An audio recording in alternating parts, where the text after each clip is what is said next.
The Project Gutenberg ebook of Some Religious and Moral Teachings of Al-Ghazali. This ebook is for the use of anyone anywhere in the United States and most other parts of the world at no cost and with almost no restrictions whatsoever. You may copy it, give it away or reuse it under the terms of the Project Gutenberg license included with this ebook or online at www.gutenberg.org. If you are not located in the United States, you will have to check the laws of the country where you are located before using this ebook. Title: Some Religious and Moral Teachings of Al-Ghazali, being brief extracts from his Ihya Ulumuddin. Author: Ghazali. Author of Introduction, etc. Al-Ghazzali. Translator: Syed Nawab Ali. Release date: March 11, 2024. Ebook number 73140. Language: English. Original publication: Baroda, Al-Ghazzali, 1921. Credits: Fritz Arenskal and the online distributed proofreading team at https://www.pgdp.net. Start of the Project Gutenberg ebook Some Religious and Moral Teachings of Al-Ghazali. The Gekvad Studies in Religion and Philosophy, X. Some Religious and Moral Teachings of Al-Ghazali, printed by Mr. K. G. Patel at the Lakshmi Vilas P. Press Co. Limited and published by Al-Ghazzali, The College, Baroda, May 1, 1921. Other works by Professor Nawab Ali Ma'arijuddin. The Ladder of Religion. A Comparative Study of Religions. Tarikh-i-Sahaf. History of the Holy Scriptures. Tajqir-ul-Mustafa. Life of Prophet Muhammad. May be had from the seminar, The College, Baroda. Some Religious and Moral Teachings of Al-Ghazali, being brief extracts from his Ihya Ulumuddin, freely rendered into English by Syed Nawab Ali M.A. Professor of Persian, The College, Baroda.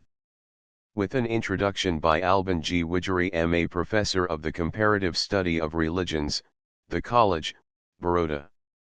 Baroda.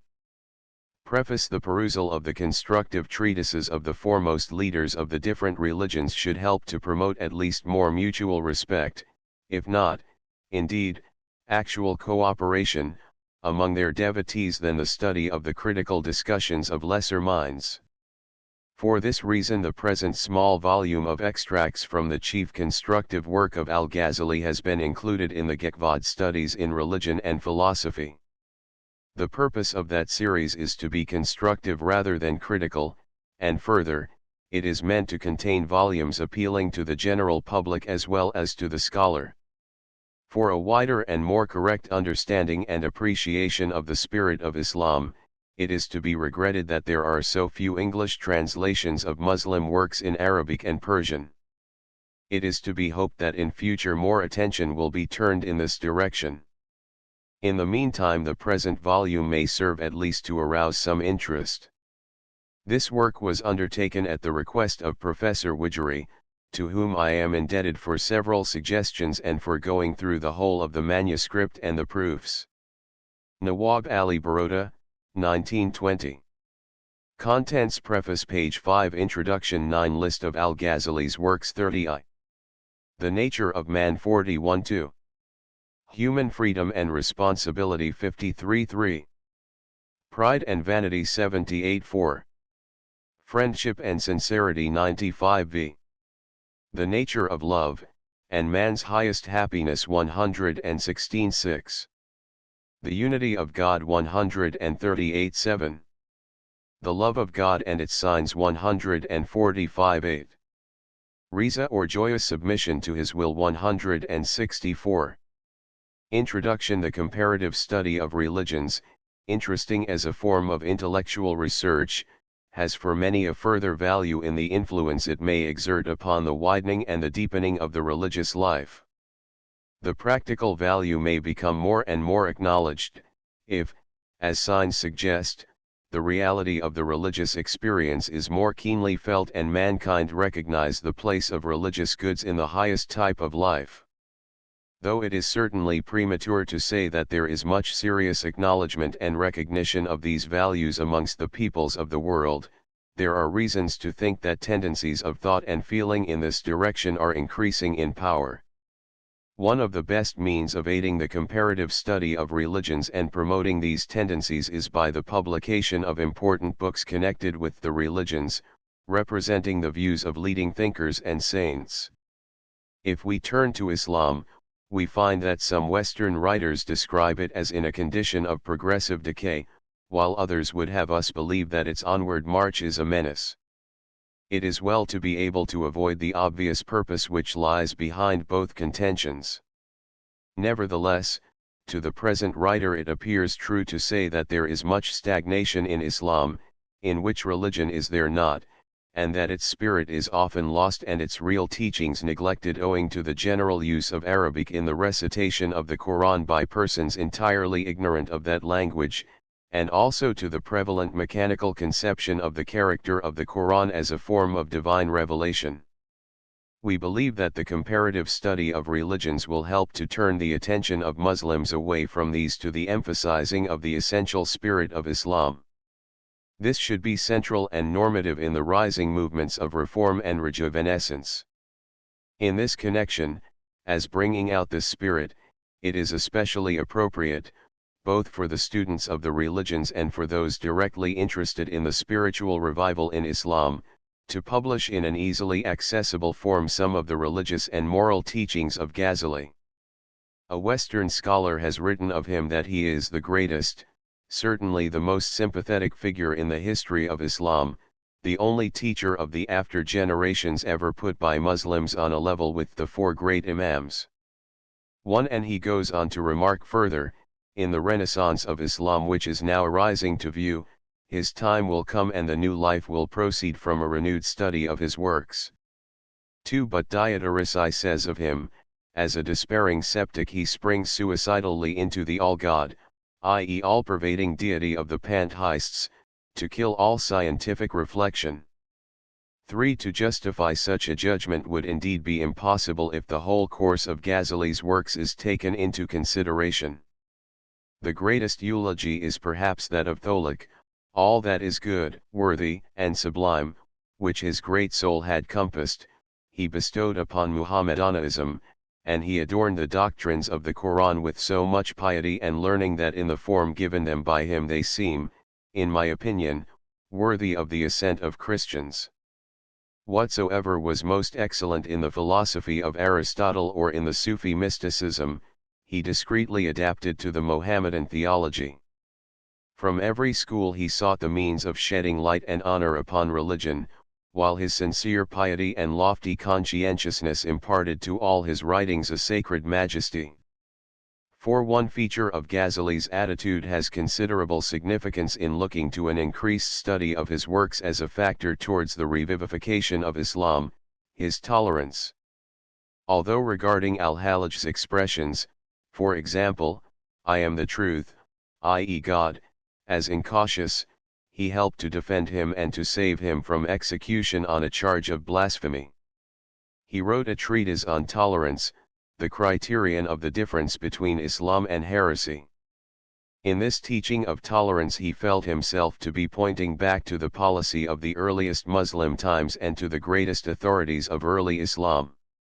He strove to attract the souls of his fellow Muslims to spiritual faith which unifies, to worship at the altars which are in the hearts of men. 5. The influence of Ghazali has been represented by Mr. MacDonald as chiefly that he led men back from scholastic labors upon theological dogmas to living contact with, study and exegesis of the Quran and traditions, gave Sufism an assured position within the Church of Islam, and brought philosophy and philosophical theology within the range of the ordinary mind. 6. Al-Ghazali has given some account of his own religious development in a work entitled, Munqidh min ad-Dalil.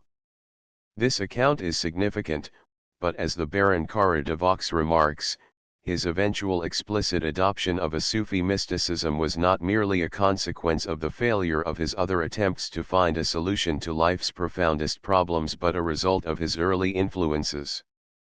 4. Soon after his birth at Tus in Khorasan in 450 AH, 1059 AD, his father died and he was brought up by a Sufi. Nevertheless his mystical leanings did not assert themselves vigorously till he was well on to maturity. Up to that time he devoted himself to the usual studies of canon law, the orthodox theology, the doctrines of the Mu'tazilites, and a variety of other subjects including the works of the Sufis. For a time he was a student of the Asharite Imam al-Haramain at Nisabur. He himself represents his attitude as at this time that of one working and wishing for reputation and wealth. In 484 AH he was honored by appointment to the University or Academy of Baghdad, where he soon acquired great renown as lawyer and theologian. On the threshold of maturity he was afflicted by doubts as to the validity and worth of the theological and philosophical basis of his religious belief. The strain of his reflection and the intensity of his anxiety to reach a secure faith seemed to have caused a breakdown of health. With unexpected suddenness he left Baghdad. That was in 488 AH, 1095 AD. He had examined in all details the traditional orthodox scholastic system of the Kalam, the positions of the Mu'tazilites and the philosophers, and in the light of his new doubts and experiences turned again also to a closer study of the writings of the leading mystics, such as Abu Talib, al-Muhasibi, and al-Junayd. His early training had predisposed him to the acceptance of mysticism, and this acceptance was led up to by the conclusions of his reflection, in which it has been maintained he carried doubt as far back as did Descartes.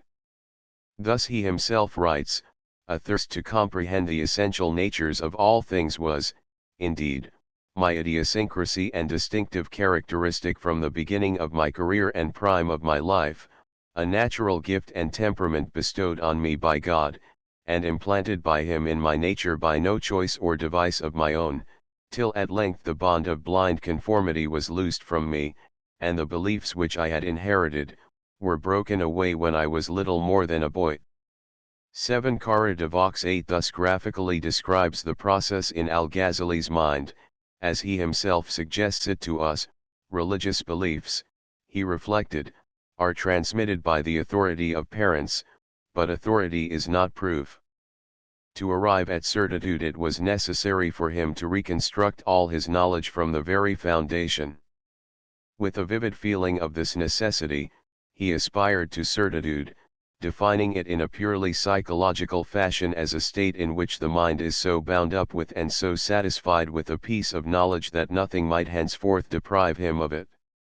This curious definition, which is applied to religious faith as well as to scientific knowledge, does not escape from being purely subjective. As one might foresee, the great desire for certitude only led him at first into a series of doubts. As he sought this state of perfect assurance, step by step he saw it recede before him. He looked for certitude in the perceptions of the senses, with the result that he could no longer trust his senses. Sight, the most powerful of the faculties of sense, for example, led him to the perception of an immovable shadow on the sun, and an hour afterwards the shadow was gone. Sight showed him a star which is very small, and geometry made him recognize it to be greater than the earth. Then he turned to the first principles of reason, but the perception of the senses took its revenge in saying to him, "Previously you believed in me and you abandoned me when this judge reason presented itself. If this judge had remained hidden you would have continued to believe in me. Who can tell you that beyond the reason there is no other judge, which if it made itself evident, would convict reason of falsehood?" That is a movement of thought which is dramatic enough, though perhaps a little artificial. The thinker continued his search for the certain. He halted and concerned himself with the famous comparison of life with a dream and death with an awakening. Perhaps after that awakening he would see things in a different manner from that in which he then saw them. Mysticism thus suggested itself to him. This actual dream of death could be anticipated by the condition of ecstasy, by less than ecstasy, by a light which God pours into the heart. In this light, he saw not only the truth of the dogmas of the faith or the beauty of the moral life, but he was assured of the truth of the first principles of reason, the basis of all knowledge and all reasoning. He doubted no longer, he was cured of his pains, he had found certitude and peace. On leaving Baghdad, he retired to meditate in the mosques of Damascus, and is further reported to have made pilgrimages to Jerusalem, Hebron, the burial place of Abraham, Medina, and Mecca. In abandonment to his immediate religious experience of the love of God, he found more peace. In the course of time he associated again more definitely with his family. Eventually in 499 AH, 1106 AD, he was ordered by the Sultan to teach in the academy at Nisabur. After a life in which he had written a large number of independent treatises and indeed brought about a great change in the tendencies of Islam, he died at his native town of Tus in 505, 1111 AD. If in his initial process of doubt Ghazali resembled Descartes, in his view of causality he reminds us of Hume, in his general attitude he approaches Kant and Schleiermacher. On the one hand he insists on the limitation of the efficiency of the theoretical reason, on the other he finds in will, in the moral and the religious experience a more immediate avenue to real knowledge. For the study of religion in our day it is important to note that Ghazali, here unlike Kant, sees in religious experience a way to certitude. But in this he is led to acknowledge that the advance of the human mind towards its goal of real knowledge and peace is dependent upon an active influence of God upon man. It may be maintained that he puts here in religious terminology the central idea of the Aristotelian conception of scholastic times, the relation of the active intelligence to the minds of men. His view enabled him to give a due position to the Prophet and the Quran. For the knowledge of God is to be conceived as coming not in immediate mystical intuition to all alike, but while in some degree to all, to some in a special degree. These are the prophets. The position which Maimonides presents in his Guide to the Perplexed Nine with relation to religious knowledge and the functions of the prophets is parallel with that of Ghazali. From the accompanying list and classification of the works of Ghazali, it will be seen that he was a writer on all sides of the theory and practice of his religion. He was an authority on canon law and jurisprudence, and a commentator of the Quran. He examined the positions of the scholastic theologians, and found that they depended entirely on the acceptance of their initial dogmatic assumptions. The disputes of the scholastics amongst themselves appeared to have little or no relation with religious life, rather if anything they were a hindrance to true religion. And in face of the philosophers the scholastic theologians were almost helpless. But the books which exerted the greatest influence both within and beyond Muslim circles, and the books that still retain their interest today are the Maqasid al-Falasafa, the aim or goal of the philosophers, the Tahafut al-Falasafa, the refutation of the philosophers, and the Ihya Ulumuddin, the renovation of the sciences of religion. In the first of these he gives an account of the different philosophical positions which were more or less prevalent. In the second he critically examines those positions. In the third he gives a general survey with a constructive purpose chiefly moral and religious. It is due to this last work more than all others that Ghazali has been called the regenerator of religion, the proof of Islam. The Ihya expounds theology and ethics from the moderate Sufi school. Though it was committed to the flames, chiefly in Spain, probably by those holding opinions which Ghazali had bitterly attacked, it soon established its position in the Muslim world, in which it has been widely studied up to today. From it the passages translated in this book are taken. The following table of contents will show the range of the subjects with which it deals. The renovation of the sciences of religion. Part I1. On knowledge. Articles of faith. 2 on purification. 3 prayer and its meaning. 4 zakat and its meaning. 5 fasting and its meaning. 6 pilgrimage and its meaning. 7 the reading of the Quran. 8 varieties of orisons. 9 the order of praying, and vigils. Part 2. 1 on eating, 2 on marriage, 3 on business, 4 the lawful and the unlawful, 5 social relations and etiquette, 6 on retirement, 7 on travel, 8 on music, 9 on enforcing good and checking evil, 10 good living, description of the Prophet's mode of living. Part 3. 1 psychological description of the nature of man. 2 on virtues and the purification of the heart, 3 on appetite and passion, 4 on the tongue, its goods and evils, 5 on anger, enmity and envy, 6 the evils of the world, 7 parsimony and the evils of the love of wealth, 8 on the evils of reputation and hypocrisy, 9 pride and vanity, 10 self-deception. Part 4. 1 repentance, 2 patience and thanksgiving, 3 hope and fear, 4 the poor and the hermit, 5 unity of God, and dependence on Him, 6 on love, ecstasy, and joyous submission to His will, 7 on intention, sincerity, and truth, 8 meditation, 9 contemplation and taking a warning, 10 on death and the afterlife.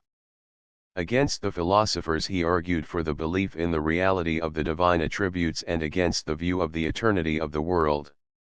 He contended against the theory that there would be no physical punishments and rewards hereafter, maintaining, as he did, the doctrine of the resurrection of the body. He virtually denied that there is real causal connection in events as experienced by us, but only sequence. In this he adumbrates the theory of Hume. For Ghazali, God is the only efficient cause. From the skepticism to which his consideration of philosophy led him, he turned to the acceptance of revelation, this as found in the mystic experience and in the words of saints and prophets, especially the Prophet Muhammad. The knowledge of moral principles Ghazali conceived as coming not through rational reflection but by immediate intuition of the divine character revealing itself. Moral truths come especially through moral and religious teachers, as the most fit persons for the transmission of these revelations. He possessed great skill in psychological analysis of moral conditions, and passages in illustration of this have been included here, treating of pride and vanity, friendship and sincerity. As almost all great practical moral and religious teachers, Ghazali makes considerable use of apt stories, and of striking sayings from the saints and prophets. He continually harks back to the time of the Prophet and his companions. Ghazali's abandonment of his academic position at Baghdad, his retirement to mosques and journeyings on pilgrimage, are sufficient evidence that he recognized that the truth of mysticism could not be tested by theoretical reflection but only by an attempt at practice. Only the experience itself could prove its own reality. He appears to have held that for the attainment of the condition of ecstasy the means of asceticism and meditation should be used. But it does not seem quite correct to suggest, as does Kara de Vaux, that Ghazali did not recognize the fact of divine grace, though he did not use a corresponding term. The beatific vision of the mystic certainly depended in part, for Ghazali, on God's mercy in removing the veil. How far he himself was successful in attaining the bliss of the mystic vision it is impossible to tell. In this direction he gained no such reputation as did several other Sufis. He taught that repentance, a moral conversion, is a necessary preliminary to the mystic life, and he fought against a common tendency of mystics towards antinomianism. Similarly, he tried to avoid the danger of interpreting the union of the soul with God as its identification with God in a pantheistic view of the universe. Golgiher says he differed from the Sufis generally in the rejection of their pantheistic aims and low estimate of religious ordinances. 10. A list of works by Al-Ghazali. 11a, Canon Law. Title. Subject. Place and date of publication. K. Wajas, Compendium. Canon Law. Cairo 1317 Risalat Al-Qudsiyya. Transcendence of God, included in Iya as the third section of the second chapter of its book 1. Ankut al-Muqtasir. Summary of Jawams Muqtasar. Gate al-Ghorfi Masail al-Dur. Divorce. Dawr al-Durer. Kanun al-Rasul. The canon law of the Prophet. B. Jurisprudence. Al-Mustafa. Jurisprudence.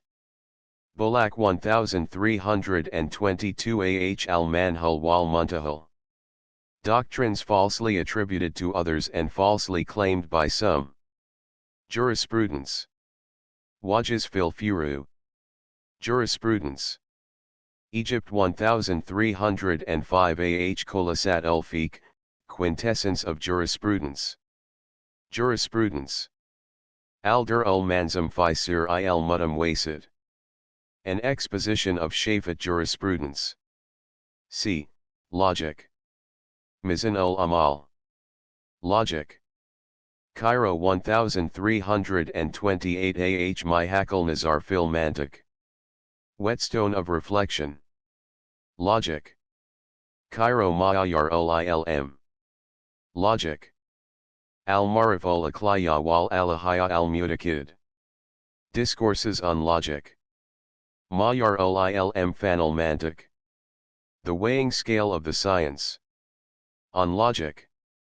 Cairo 1329 AHD, Philosophy. Iya Ulamidi Din. The most important book for his philosophy. Cairo 1322, 1324 Egypt 1282 Lucknow 1281 Meerut 1280 Maqasid al-Falasafa.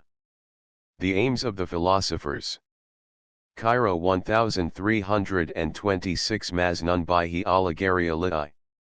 Exposition of Ghazali's own views. 1328 Kitab al-Arban. Abridgment of Iya.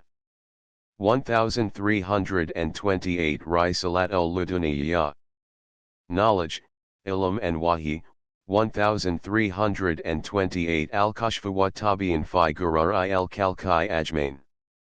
On the delusion of men in general. On the margin of Ashurain's Tanbihul Mughtarin. 1324 Faizalut Africa Binal Islami Waz Zandika. Refutation of Atheists. Cairo 1325 Al-Fikratu al-Ibra. Meditation and Contemplation. Tahafut al-Falasafa. Destruction of the Philosophers. 1321 Iljam ul-Awam.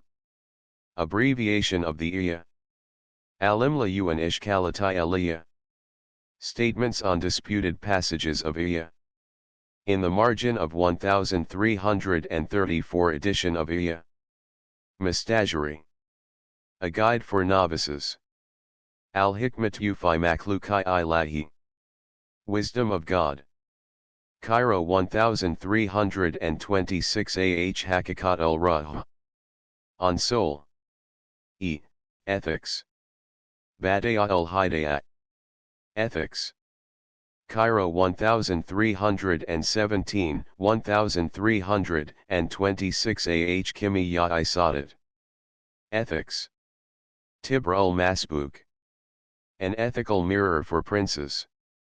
A letter. 1317 Iu al-Walid. A letter of faith and conduct. 1328 F. Theology, exegetical and dogmatical.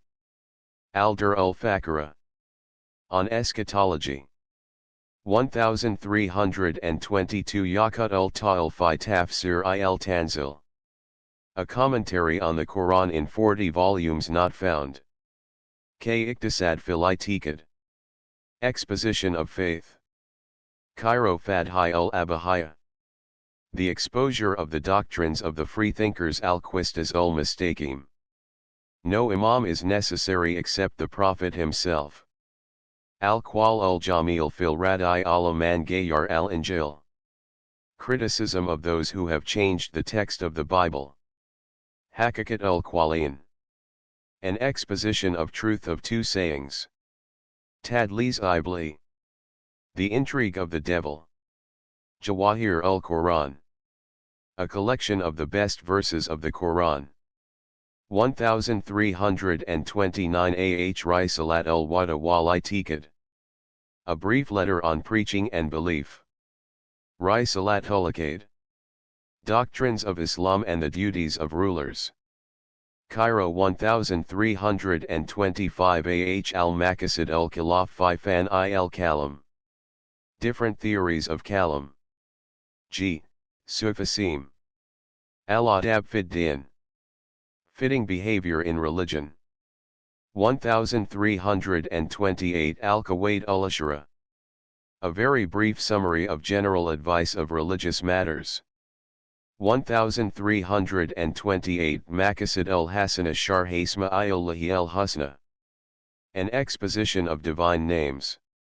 1322 Minhaj al-Abidin. The path of the devout. Said to be the last of his work. Cairo 1313 Nasihat ul-Talmiz. An epistle. 1295 Kitab Ashrar al-Anwar. Madkal ul-Suluk ila Manatzil al-Muluk. A guide for kings. Al-Munkad min ad-Dalil. Deliverer from error. Autobiographical statement of his spiritual progress. 1303, 1320 Tajrid fil Kalimat il Tawhid. Exposition of Kalima. 1325 Murshid ul-Taliban. A guide for novices. Mishkat ul-Anwar fi Lataf il-Akbar. Niche for the lights. Esoteric exposition of the verse God is the light of heaven and earth. 1325 Kitab ul-Madnan Isagir. Esoteric exposition of the verse then shaped him and breathed of his spirit into him. Cairo 1328 Makashifat ul-Kulub. Abridgment of a work of doubtful authorship ascribed to Al-Ghazali. Balak and Cairo 1360 Cairo 1306 Moral and religious teachings of Al-Ghazali. The nature of man. 12 Though man shares with the other animals external and internal senses, he is at the same time also endowed with two qualities peculiar to himself, knowledge and will. By knowledge is meant the power of generalization, the conception of abstract ideas, and the possession of intellectual truths. By will is meant that strong desire to acquire an object which after due consideration of its consequences has been pronounced by reason to be good. It is quite different from animal desire, nay, it is often the very opposite of it. In the beginning children also lack these two qualities. They have passion, anger, and all the external and internal senses, but will finds its expression only later. Knowledge differs according to the capacity for it, according to the latent powers in a man. Hence there is a variety of stages amongst prophets. 13 The ulamas, the Sufis, and the philosophers. Further progress is possible even beyond these stages, for divine knowledge knows no bounds. The highest stage is reached by one to whom all truths and realities are revealed intuitively, who by virtue of his exalted position enjoys direct communion and close relation with the Most Holy. The real nature of this position is known only to him who enjoys it. We verify it by faith. A child has no knowledge of the attainments of an adult is not aware of the acquisitions of a learned man. Similarly, a learned man is not cognisant of the holy communion of the saints and the prophets, and of the favors bestowed on them. Although the divine blessings descend freely, those are fit recipients of them, whose hearts are pure and wholly devoted to him. Verily, says the Hafiz, the desire of the virtuous is to hold communion with me, and I long to look at them. He who approaches me is span, I approach him an arm. 14 The divine favors are not withheld, but hearts bedimmed by impurity fail to receive them. Had it not been that the devils hover round the hearts of men, they would have seen the glories of the kingdom of the heaven. 15 The superiority of man consists thus in his being cognisant of divine attributes and actions. Therein lies his perfection, thus he may be worthy of admission to God's presence. The body serves as a vehicle for the soul, and the soul is the abode for knowledge, which is its fundamental character as well as its ultimate object. The horse and the ass are both beasts of burden, but a superiority of the former is found in its being gracefully adapted for use in battle. If the horse fails in this, it is degraded to the rank of mere burden-bearing animals. Similarly with man. In certain qualities man resembles a horse and an ass, but his distinguishing trait is his participation in the nature of the angels, for he holds a middle position between the beast and the angel. Considering the mode of his nourishment and growth, he is found to belong to the vegetable world. Considering his power of movement and impulses, he is a denizen of the animal kingdom. The distinguishing quality of knowledge lifts him up to the celestial world. If he fails to develop this quality and to translate it into action, he is no better than a grunting pig, a snarling dog, a prowling wolf, or a crafty fox. If he wishes for true happiness, let him look upon reason as a monarch sitting on the throne of his heart, imagination as its ambassador, memory as treasurer, speech as interpreter, the limbs as clerks, and the senses as spies in the realms of color, sound, smell, etc.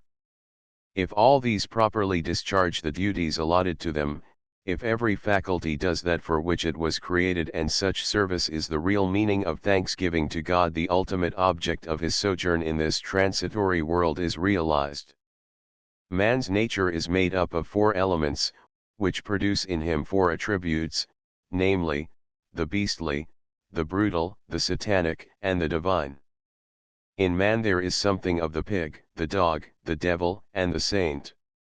The pig is the appetite, which is repulsive not for its form but for its lust and its gluttony. The dog is passion, which barks and bites, causing injury to others. The devil is the attribute which instigates these former 2, embellishing them and bedimming the sight of reason, which is the divine attribute. Divine reason, if properly attended to, would repel the evil by exposing its character. It would properly control appetite and the passions. But when a man fails to obey the dictates of reason, these 3 other attributes prevail over him and cause his ruin. Such types of men are many. What a pity it is that these who would find fault with those who worship stones do not see that on their part they worship the pig and the dog in themselves. Let them be ashamed of their deplorable condition and leave no stone unturned for the suppression of these evil attributes. The pig of appetite begets shamelessness, lust, slander, and such like. The dog of passion begets pride, vanity, ridicule, wrath, and tyranny. These 2, controlled by the satanic power, produce deceit, treachery, perfidy, meanness, etc. But if divinity in man is uppermost, the qualities of knowledge, wisdom, faith, and truth, etc. will be acquired. Know then that mind is like a mirror which reflects images. But just as the mirror, the image, and the mode of reflection are 3 different things, so mind, objects, and the way of knowing are also distinct. There are 5 reasons which may prevent the object from being reflected in the mirror. 1. There may be something wrong with the mirror. 2. Something other than the mirror may prevent the reflection. 3. The object may not be in front of it. 4. Something may come between the object and the mirror. 5. The position of the object may not be known, so that the mirror may be properly placed. Similarly, for 5 reasons, the mind fails to receive knowledge. 1. The mind may be imperfect, like the child's. 2. Sin and guilt may bedim the mind and throw a veil over it. 3. The mind may be diverted from the real object. For example, a man may be obedient and good, but instead of rising higher to the acquisition of truth and contemplation of God is contented with bodily devotions and acquirement of means of living. Such a mind, though pure, will not reflect the divine image, for his objects of thought are other than this. If this is the condition of such mind, think what will be the state of those minds which are absorbed in the gratification of their inordinate passions. For an external screen may, as it were, come before the objects. Sometimes a man who has subjugated his passions still through blind imitation or prejudice fails to know the truth. Such types are found amongst the votaries of the Kalam. Even many virtuous men also fall a prey to it and blindly stick to their dogmas. 5. There may be ignorance of the means for the acquisition of truth. Thus, for illustration, a man wants to see his back in a mirror. If he places the mirror before his eyes, he fails to see his back. If he keeps it facing his back, it will still be out of sight. Let him then take another mirror and place one before his eyes and the other facing his back in such a position that the image of the latter is reflected in the former. Thus he will be able to see his back. Similarly, the knowledge of the proper means is a key to the knowledge of the unknown from the known. The divine dispensation is liberal in the distribution of its bounties, but for reasons mentioned above, minds fail to profit by them. For human minds partake of the nature of the divine, and the capacity to apprehend truth is innate. The Quran says, "Surely we offered the trust to the heavens and the earth and the mountains, but they declined to bear it up and were afraid of it, and man took it up. Surely he is not just to himself, and is ignorant." 16. In this passage the innate capacity of man is hinted at and refers to the secret power of knowing God, latent in human minds, by virtue of which they have preference over other objects and the universe. The Prophet says, "Every child is born in the right state, fitrat, but his parents make him a Jew, a Christian, or a Magian." And again, "Had it not been that evil spirits hover round the hearts of the sons of Adam, they would have seen the kingdom of heaven." Ibn Umar reports that the Prophet was once asked as to where God is found, either on earth or in heaven. "He is in the hearts of his faithful servants," replied the Prophet. It will not be out of place to throw some light here on the following terms, which are often vaguely applied while dealing with the question of human nature. 1. Qalb, heart, has two meanings. A conical shaped piece of flesh on the left side of the chest, circulating blood, the source of animal spirits. It is found in all animals. The heart thus belongs to the external world and can be seen with the material eyes. B. A mysterious divine substance which is related to the material heart, like the relation between the dweller and the house, or the artisan and his implements. It alone is sentient and responsible. 2. Ruh, spirit, means a vapory substance which issues from the material heart, and quickens every part of the body. It is like a lamp which is placed in a house and sheds its light on all sides. B. The soul, which is expressed in the Quran as Divine Commandment 17 and is used in the same sense as the second meaning of qalb, mentioned above. 3. Nafs, self, which means a. the substratum for appetite and passion. The Sufis call it the embodiment of vices. B. The ego, which receives different names in accordance with the qualities acquired from changes in its conditions. When in subjugating passions it acquires mastery over them and feels undisturbed, it is called the peaceful self, nafsi mutmainah. The Quran says, "Nafs that art at rest. Return to thy Lord well pleased with him, well pleasing." When it upbraids man for his actions it is called conscience, nafsi lawwama. When it freely indulges in the gratification of his passions, it is called the inordinate self, nafsi amara. Human freedom and responsibility. 18 Actions are either voluntary or involuntary. The difference between them is not of kind but of degree. Analyze the process of an involuntary action and you will find that if, for example, A man intends to thrust a needle in your eye or draws a sword to strike on your head. Your eye in the former case will at once close, and in the latter your hand will suddenly be raised up to shield your head. This prompt action on the part of your eye and hand is due to your consciousness of the evil to be evaded, and this gives rise to volition which moves the eye and the hand without the least delay. There are, however, cases the desirability or rejection of which needs meditation, but the moment mind decides, the decision is carried out as promptly as in the above example. This meditation translated into choice or rejection constitutes will. Now will makes its choice between two alternatives and takes its cue either from imagination or reason. For example, a man may be unable to cut his own throat, not because his hand is weak or a knife is not available, but because will is lacking, which would give the stimulus to suicide.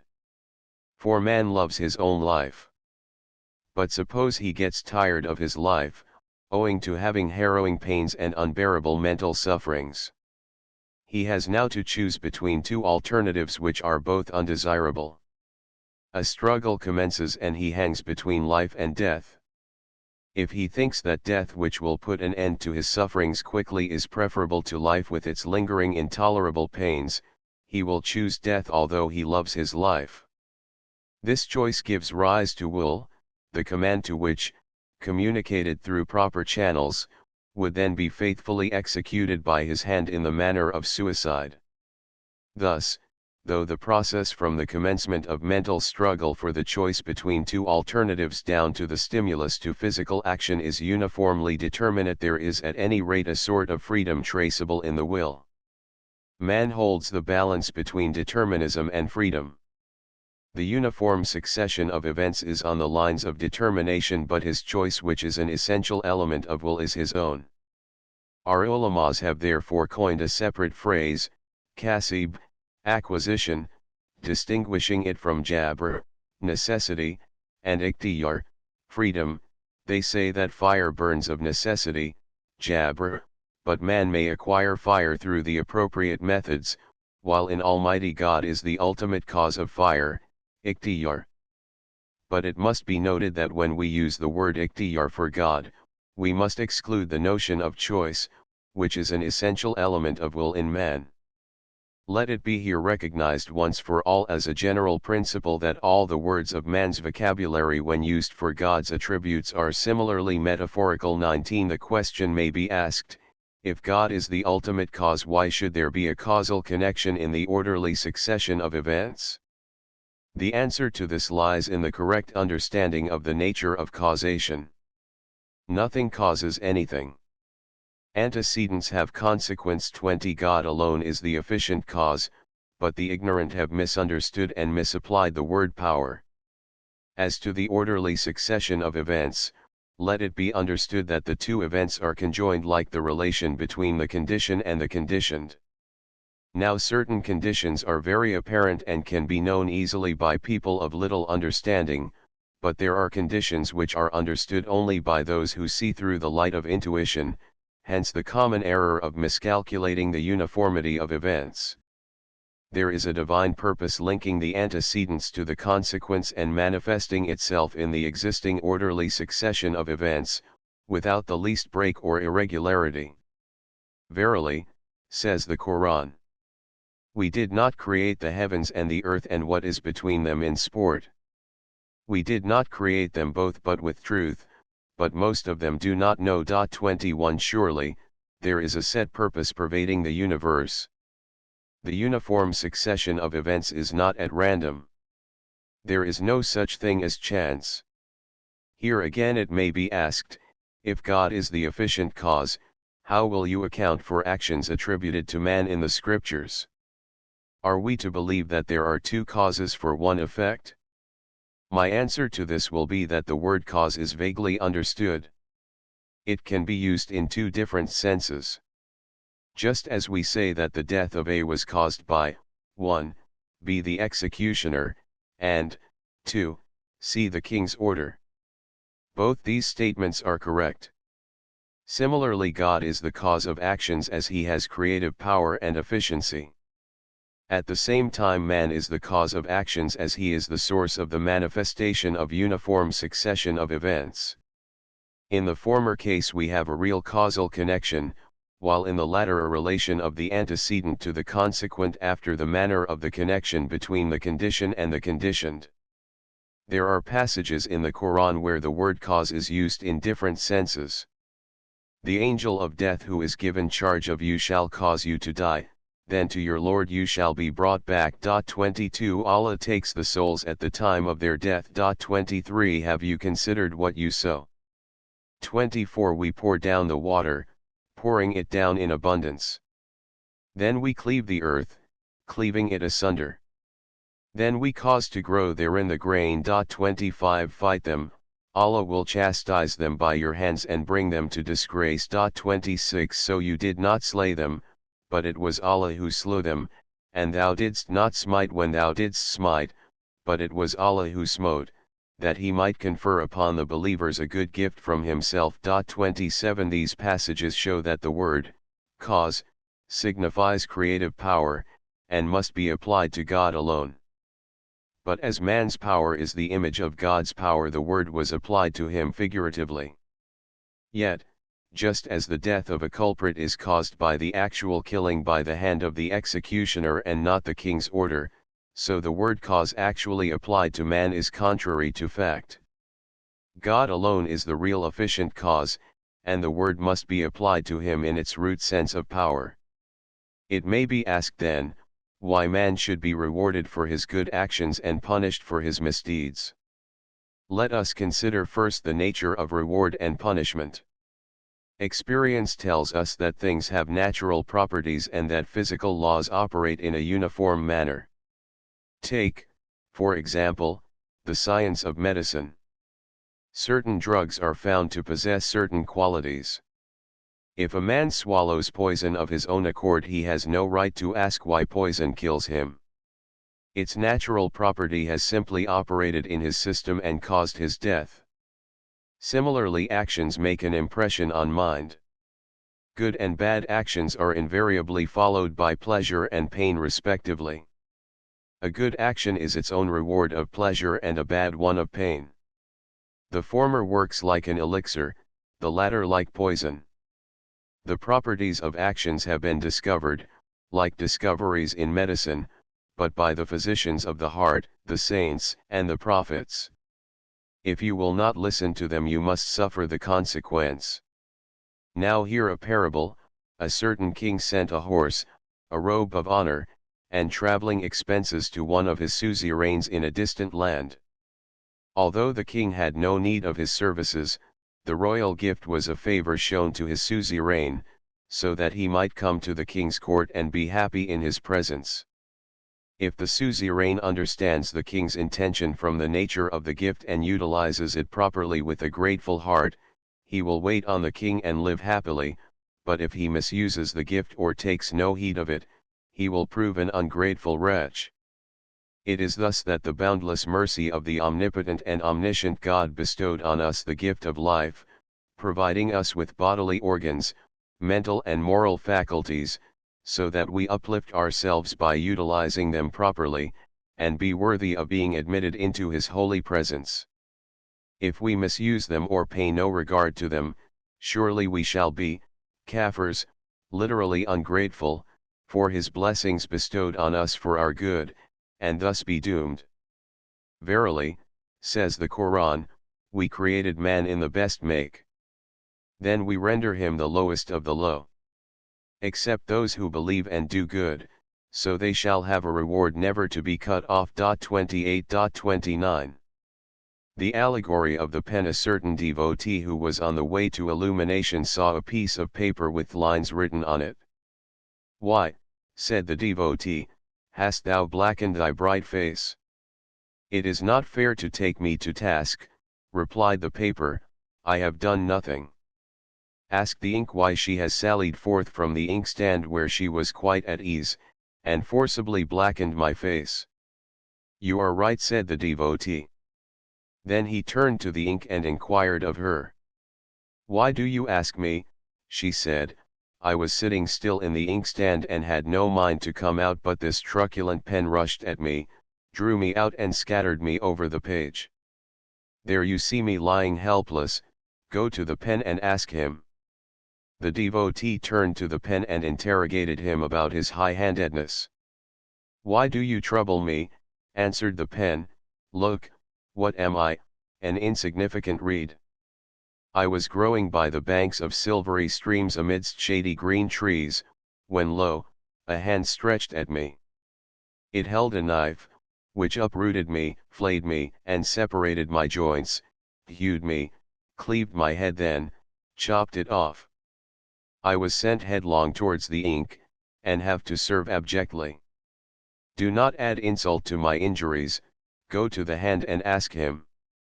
The devotee looked at the hand and said, Is it true? Are you so cruel? Do not be angry, sir, replied the hand. I am a bundle of flesh, bones, and blood. Have you ever seen a piece of flesh exerting power? Can a body move of itself? I am a vehicle used by one called vitality. He rides on me and forces me round and round. You see, a dead man has hands but cannot use them because vitality has left them. Why should I, a mere vehicle, be blamed? Go to vitality and ask him why he makes use of me. You are right, said the devotee, and then questioned vitality. Do not find fault with me, answered vitality. Many a time a censurer himself is reproved, while the censured is found faultless. How do you know that I have forced the hand? I was already there before he moved, and had no idea of the motion. I was unconscious and the onlookers were also unaware of me. Suddenly an agent came and stirred me. I had neither strength enough to disobey nor willingness to obey him. That for which you would take me to task I had to do according to his wish. I do not know who this agent is. He is called Will and I know him by name only. Had the matter been left to me I think I should have done nothing. All right, continued the devotee, I shall put the question to Will, and ask him why he has forcibly employed vitality which of its own accord would have done nothing. Do not be in too great a hurry, exclaimed Will, perchance I may give you sufficient reason.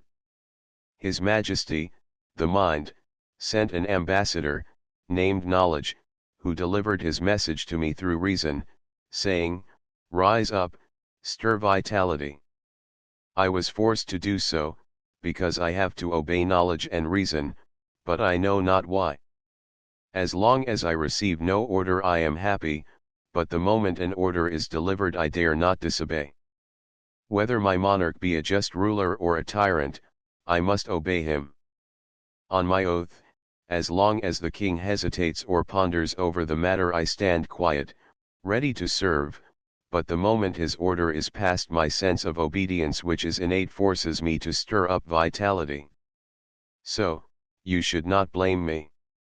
Go to knowledge and get information there. You are right, consented the devotee, and proceeding, asked mind and its ambassador, knowledge and reason, for an explanation. Reason excused himself by saying he was a lamp only, but knew not who had lighted it. Mind pleaded his innocence by calling himself a mere tabula rasa. Knowledge maintained that it was simply an inscription on the tabula rasa, inscribed after the lamp of reason had been lighted. Thus he could not be considered the author of the inscription which may have been the work of some invisible pen.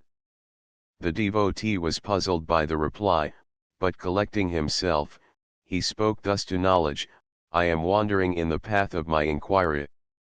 To whomsoever I go and ask the reason I am referred to another. Nevertheless, there is pleasure in my quest, for I find that everyone gives me a plausible reason.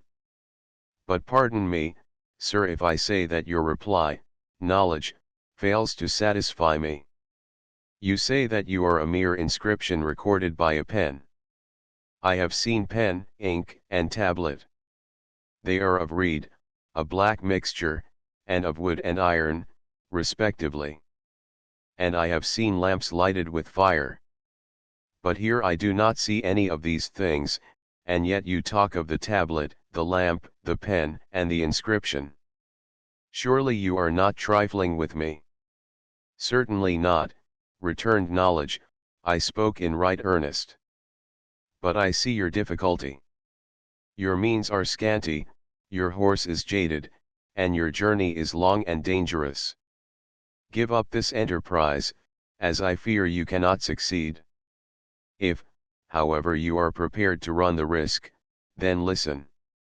Your journey extends through 3 regions. The first is the terrestrial world. Its objects, pen, ink, paper, hand, etc., are just what you have seen them to be.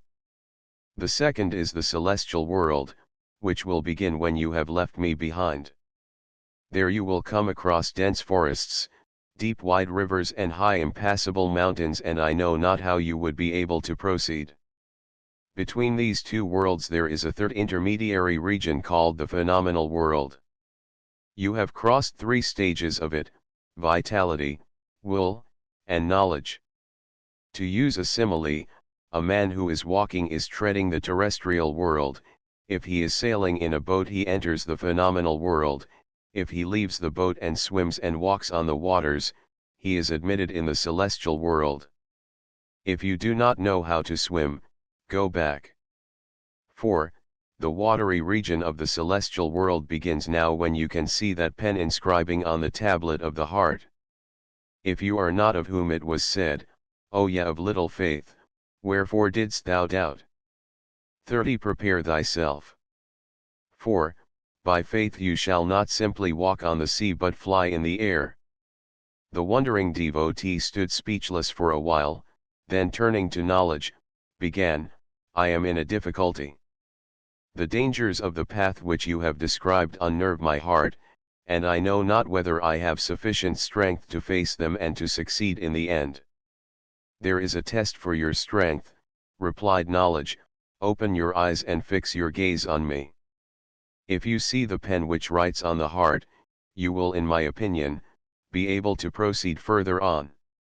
For he who crosses the phenomenal world, knocks at the door of the celestial world, then sights the pen which writes on hearts. The devotee did as he was advised, but failed to see that pen, because his notion of pen was no other but of a pen of reed or wood. Then Knowledge drew his attention, saying, There's the rub. Do you not know that the furniture of a palace indicates the status of its lord? Nothing in the universe resembles God. 31. Therefore his attributes are also transcendental. He is neither body nor is in space. His hand is not a bundle of flesh, bone, and blood. His pen is not of reed or wood. His writing is not from ink prepared from vitriol and gall. But there are many who ignorantly cling to an anthropomorphic view of him, there are few who cherish a transcendentally pure conception of him, and believe that he is not only above all material limitation but even above the limitation of metaphor. You seem to be oscillating between these 2 views, because on the one hand you think that God is immaterial, that his words have neither sound nor shape, on the other hand you cannot rise to the transcendental conception of his hand, pen, and tablet. Do you think that the meaning of the tradition verily God created Adam in his own image 32 is limited to the visible face of man? Certainly not, it is the inward nature of man seen by the inward sight which can be called the image of God. But listen, you are now at the sacred mount, where the invisible voice from the burning bush speaks, I am that I am. 33 Verily I am thy Lord God, put off thy shoes. 34 The devotee, who listening with rapture, suddenly saw as it were a flash of lightning, there appeared working the pen which writes on hearts formless. 8,000 blessings on thee, O Knowledge, who hast saved me from falling into the abysm of anthropomorphism, Tashbih. I thank thee from the bottom of my heart. I tarried long, but now, adieu. The devotee then resumed his journey. Halting in the presence of the invisible pen, politely he asked the same question. You know my reply, answered the mysterious pen. You cannot have forgotten the reply given to you by the pen in the terrestrial world. Yes, I remember, replied the devotee, but how can it be the same reply, because there is no similitude between you and that pen? Then it seems you have forgotten the tradition. Verily God created Adam in his own image. No, sir, interrupted the devotee, I know it by heart. And you have forgotten also that passage in the Quran, and the heavens rolled up in his right hand. 35 Certainly not, exclaimed the devotee, I can repeat the whole of the Quran by rote. Yes, I know, and as you are now treading the sacred precincts of the celestial world, I think I can now safely tell you that you have simply learnt the meaning of these passages from a negative point of view. But they have a positive value, and should be utilized as constructive at this stage. 36 Proceed further and you will understand what I mean. The devotee looked and found himself reflecting upon the divine attribute omnipotence. At once he realized the force of the mysterious pen's argument, but goaded by his inquisitive nature he was about to put the question to the holy being, when a voice like the deafening sound of thunder was heard from above, proclaiming, He is not questioned for his actions but they shall be asked. Filled with surprise, the devotee bent his head in silent submission. The hand of the divine mercy stretched towards the helpless devotee. Into his ear were whispered in zephyr tones, Verily those who strive in our way we will certainly show them the path which leads to us. 37. Opening his eyes, the devotee raised his head and poured forth his heart in silent prayer. Holy art thou, O God Almighty, blessed is thy name, O Lord of the universe. Henceforth I shall fear no mortal, I put my entire trust in thee, thy forgiveness is my solace, thy mercy is my refuge. Light may be thrown on the matter by consideration of the unity of God. 38. Pride and vanity. 39. When a man feels a superiority over others and with this a sort of inward elation, this is called pride. It differs from vanity in as much as vanity means consciousness of one's elation while pride requires a subject, an object and a feeling of elation. Suppose a man is born solitary in the world, he may be vain but not proud, because in pride man considers himself superior to others for certain qualities of his self. He allots one position to his self and one to another, and then thinks that his position is higher and is therefore elated. This puffed up feeling which imparts a sense of touch me not is called pride. The prophet says, O God, save me from the puffing up of pride. Ibn Abbas says that the sentence in the Quran, and they have pride in their hearts and will fail to reach it, means that the thought of inward greatness will be denied to them. This thought is the source of inward and outward actions, which are so to speak the fruits of it. A proud man will not tolerate any other to be on equal terms with himself. In private and in public he expects that all should assume a respectful attitude towards him and acknowledging his superiority treat him as a higher being. They should greet him first, make way for him wherever he walks, when he speaks everyone should listen to him and never try to oppose him. He is a genius and people are like asses. They should be grateful to him seeing that he is so condescending. Such proud men are found especially among ulamas. Sages are ruined by their pride. The prophet says, He who has an atom of pride in his heart will fail to enter paradise. This saying requires explanation, and should be carefully listened to. Virtues are the doors of paradise, but pride and self-esteem lock them all. So long as man feels elated he will not like for others what he likes for himself. His self-esteem will deprive him of humility, which is the essence of righteousness. He will neither be able to discard enmity and envy, resentment and wrath, slander and scorn, nor will he be able to cultivate truth and sincerity, and calmly listen to any advice. In short, there is no evil which a proud man will not inevitably do in order to preserve his elation and self-esteem. Vices are like a chain of rings linked together which entangle his heart. Therefore, an atom of pride is Satan's spark, which secretly consumes the nature of the sons of Adam. Know then that pride is of three kinds: 1 against God, 2 against prophets and saints, 3 against fellow men. 1 against God. It is due to mere foolishness when a bipt creature considers himself as if Lord of the universe. Namrud and Pharaoh were such types, who disdained to be called God's creatures on earth. Verily, verily, says the Quran, the Messiah does by no means disdain that he should be a servant of Allah, nor do the angels who are near to him, and whoever disdains his service and is proud he will gather them all together to himself. 42. Against prophets and saints. It is due to unwarranted self-esteem when one considers obedience to any mortal being as lowering his own position. Such a person either fails to reflect on the nature of prophetship and thereby feels proud of himself and does not obey the prophet, or refuses to consider the claims of prophetship as being derogatory to his elated self and therefore pays no regard to the prophet.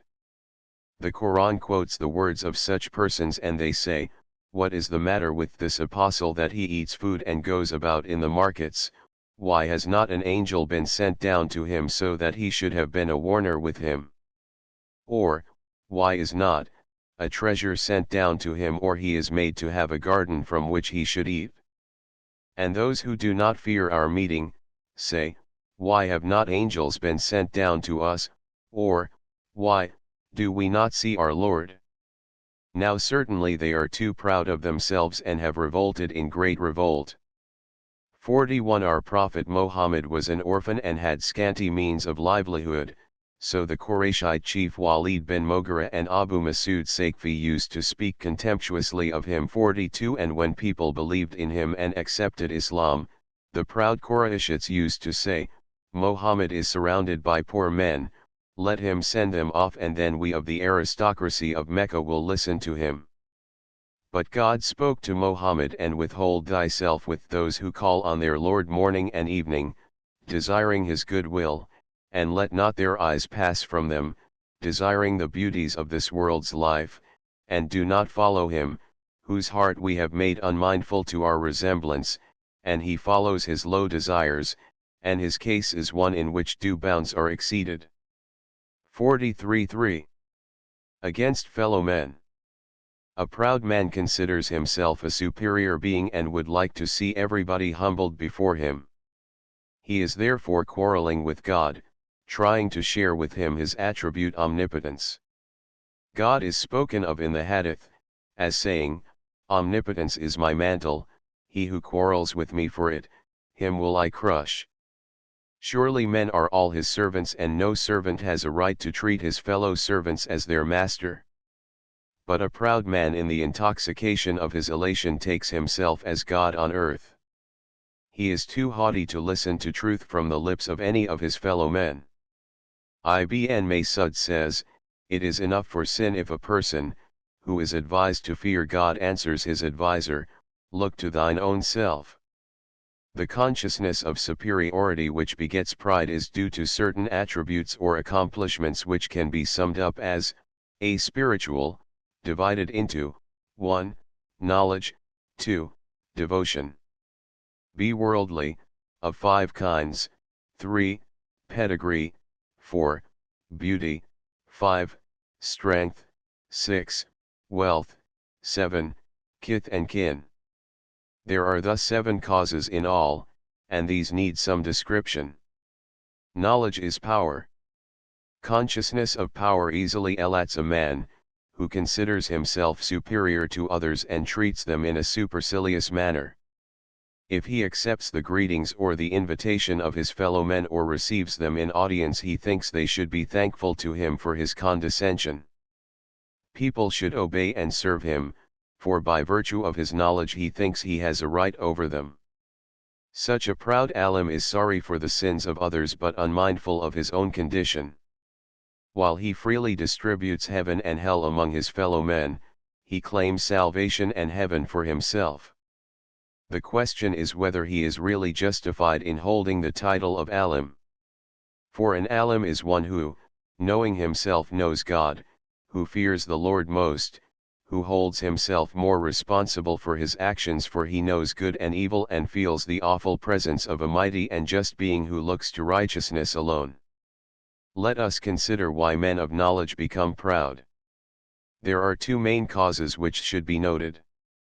First, there is a false conception about the nature of real knowledge.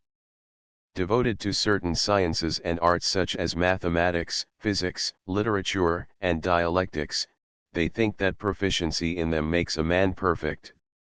But real knowledge means the lifting of the veil from before the eyes of the heart so as to see the mysterious relation between man and his Maker, and to be filled with a sense of awe and reverence in the presence of an omniscient holy being who pervades the universe.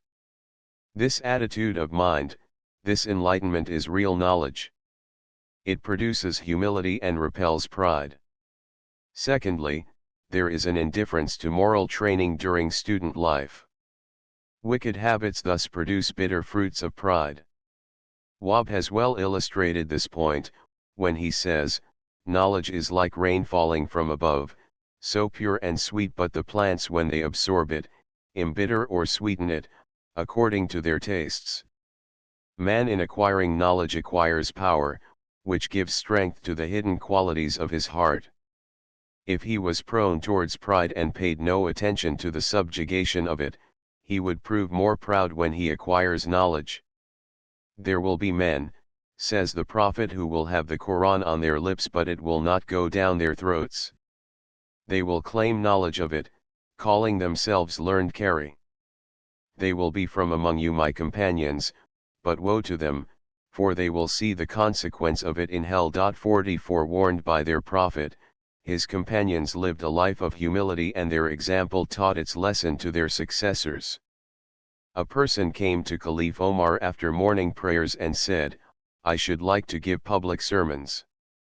"My friend," said the Caliph, "I am afraid you would soon be puffed up with pride." Huzaifah, the companion of the Prophet, was a leader of prayer. One day he said to his congregation, "Brethren, have another leader, or go and pray alone, for I begin to feel puffed up with your leadership." Thus, the companions of the Prophet lived meekly, the humble servants of God on earth, keenly watching the changing phases of their hearts and promptly seeking the remedy. But we who call ourselves their followers not only do not try to purify our hearts, but do not even think it worthwhile to consider the means for their purification. How can we expect salvation? But we ought not to lose heart.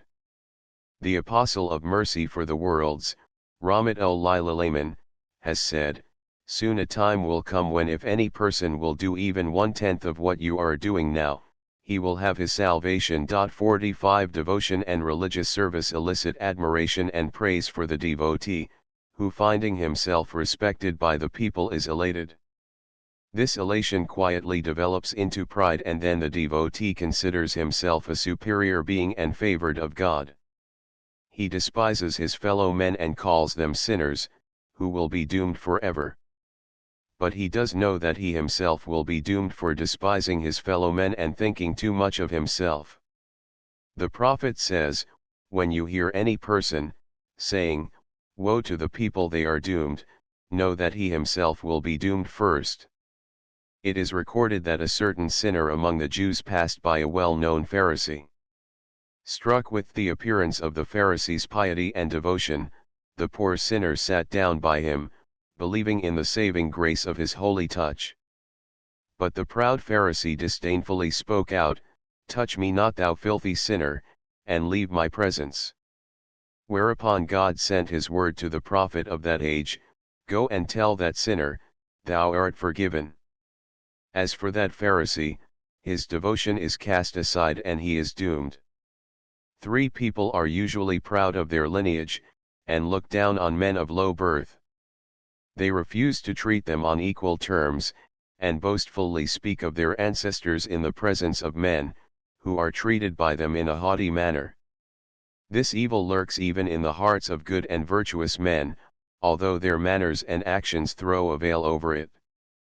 But in an unguarded moment of excitement and fury, this demon of pedigree is let loose from the innermost corner of the heart. The Prophet's companion Abuzar says, I was quarreling with someone in the presence of the Prophet when suddenly in a fit of rage I abused the man, thou son of a negress. On this the Prophet coaxingly said to me, Abuzar, both the scales are equal. The white has no preference over the black. Hearing this I fell and said to the person, Brother, come and trample on my face and then forgive me. It is reported in the hadith that two men were quarreling before the Prophet. One said to the other, I am the son of such and such illustrious man, tell me who thy father is. The Prophet, addressing the boastful man, said, there were two men in the time of Moses who boastfully spoke of their pedigree. One said to the other, look how my 9 ancestors all in one line were men of renown. And God said to Moses, tell this man, all thy 9 ancestors are in hell and thou art the 10th. For women generally feel proud of their beauty. This leads to finding fault with others, and this gradually assumes the form of contempt and disdain. Aisha, the wife of the Prophet, says, one day a woman came to the Prophet and I said to him, look at this dwarf. The Prophet turned towards me and said, Aisha, repent of what thou hast said, for it is slander. 5, 6, 7.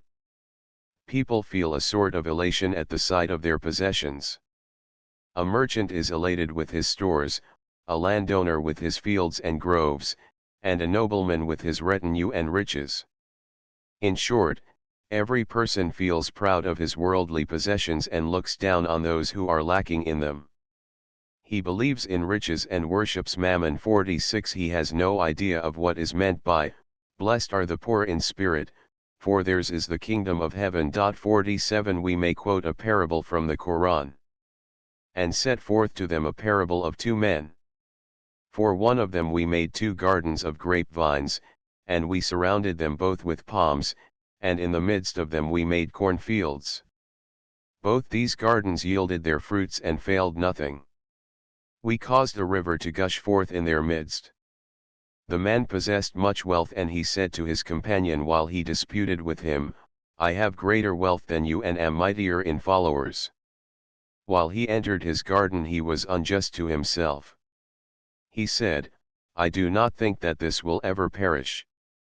I do not think the hour will come, yet even if I return to my Lord I shall most certainly find a place better than this. His companion said to him, while disputing with him, do you disbelieve in him who created you from dust, then from a small germ life, then he made you a perfect man? But as for me, Allah is my Lord and I do not associate anyone with my Lord.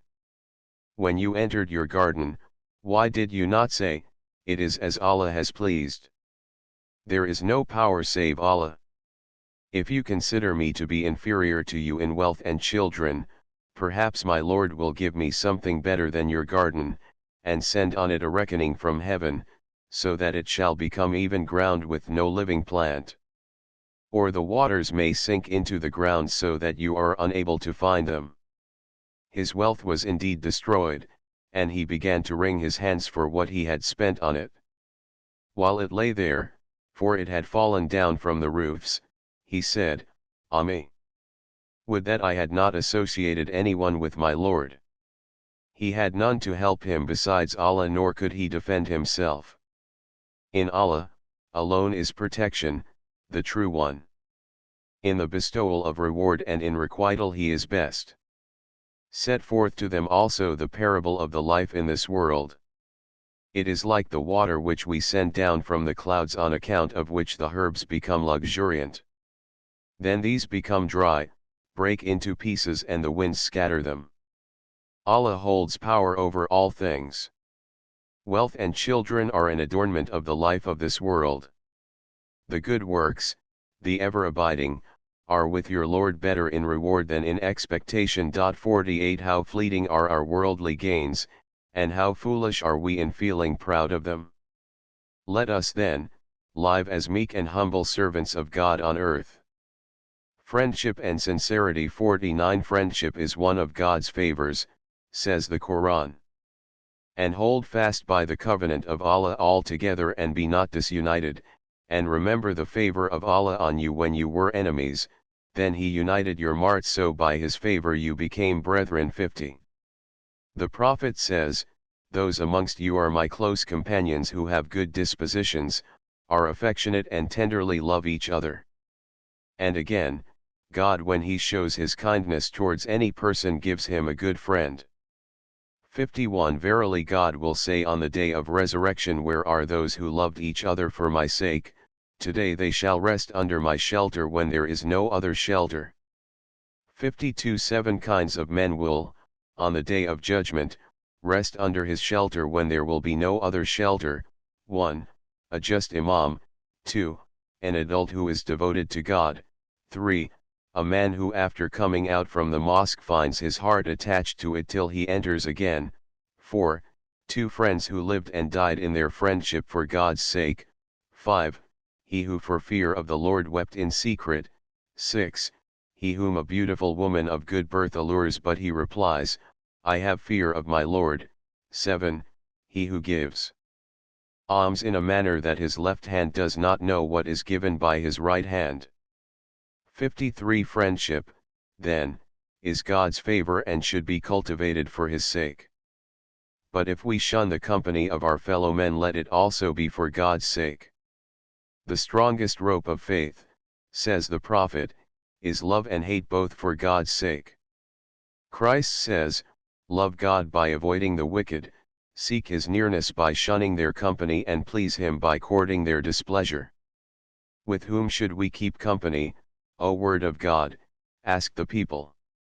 And Christ replied, sit with those whose appearance reminds you of God, whose words add to the stock of your knowledge and whose actions serve as an incentive for acquiring the kingdom of heaven. God spoke to Moses saying, Son of Amran, be up and find out a friend for thee, and he who would not be with thee for my good will is thy enemy.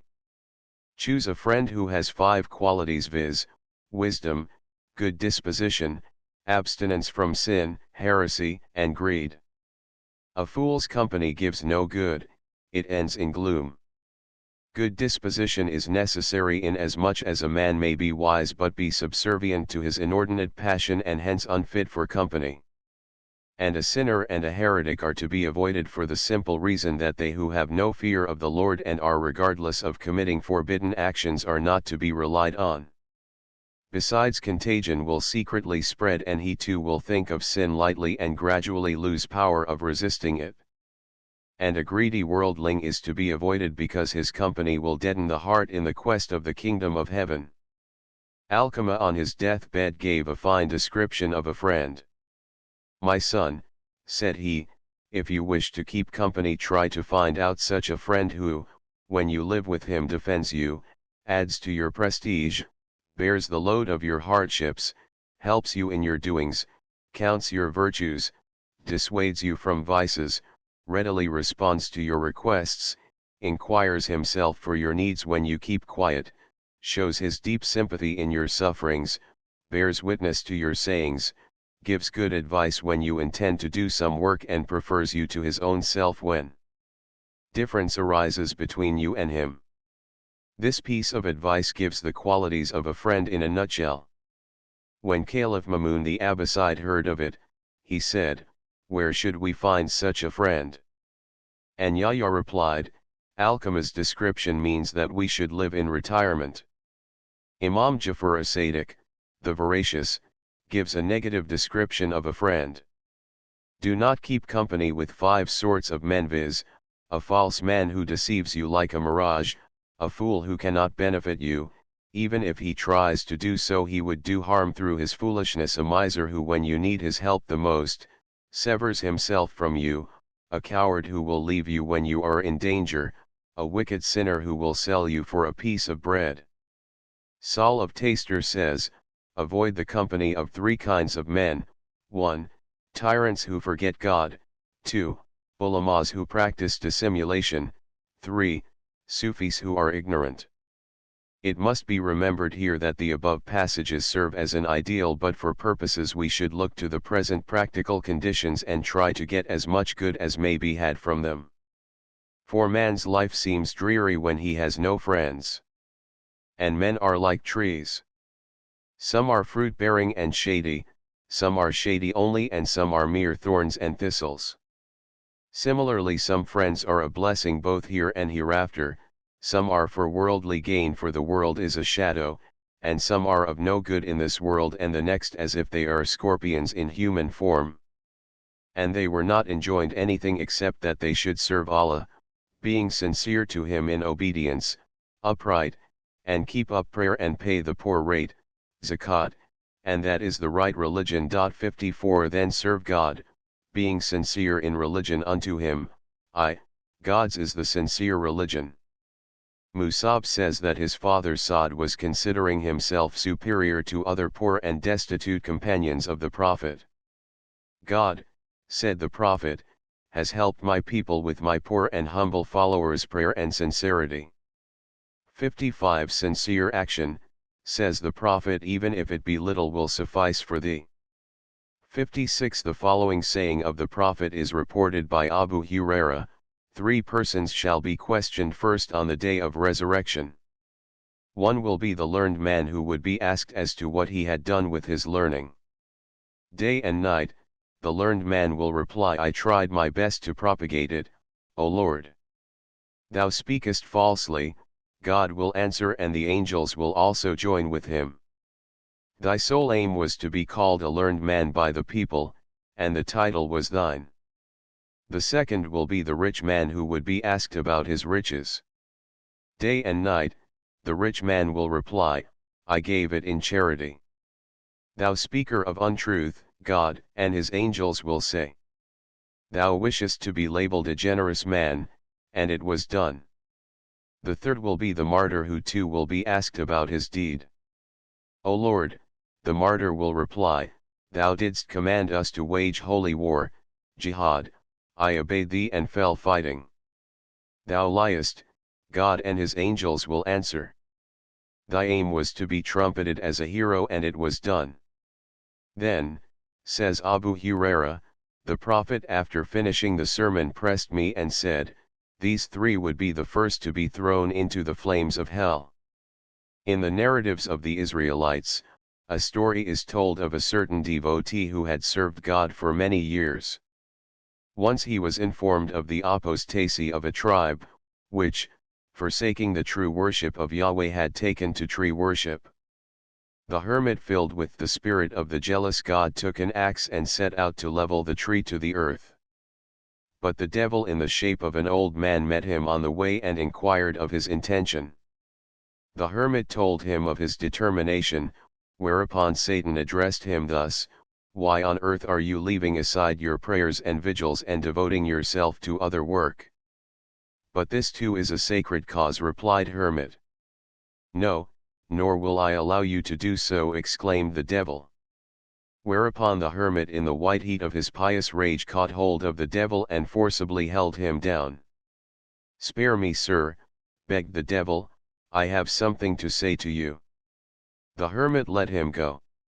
Then spoke Satan, I think God has not commanded you to do this thing. You do not worship the tree, you are not responsible for the sins of others. If God wills it, he will send some prophet, and they are so many, who would carry out his order. So I think it is not your duty, why then trouble yourself? But I belong to the chosen people of Yahweh, and I am in duty bound to do so, replied the hermit. Whereupon they again began to wrestle, and eventually Satan was thrown down. Oh! I see, cried Satan. An idea has just come into my mind, let me go please, and I will tell you. Thus obtaining his release, the evil one addressed him as follows, Is it not the case that you are poor and have to live on the alms of those who are devoted to you? But in your heart of hearts you would like to shower your bounties on your brethren and neighbors, so generous and compassionate is your nature. What a pity that such a noble soul lives on alms. You have read my mind aright, quietly responded the hermit. May I hope, said the evil one entreatingly, that you will be pleased to accept 2 golden dinars which you will find at your bedside every morning from tomorrow. You will then be relieved of depending on others and be in a position to do charity to your poor relations and brethren. As for that wretched tree, what if that be cut down? Surely your poor needy brethren would get nothing and you would lose the opportunity of helping them while the tree would grow again. The hermit pondered over these words and said to himself, this old man speaks quite reasonably, but let me think over the pros and cons of the case. Am I a prophet? No, I am not, therefore I am not bound to cut it down. Am I commanded to do so? No. Then if I do not do it I shall not be guilty of the iniquity. Should I accept his proposal? No doubt from the religious point of view it is more useful. No doubt. I think I should accept it, yes, I must. Thus the two pledged their words and the hermit returned.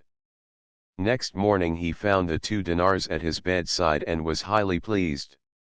Another morning the glittering gold was there, but on the 3rd morning the hermit searched for them in vain.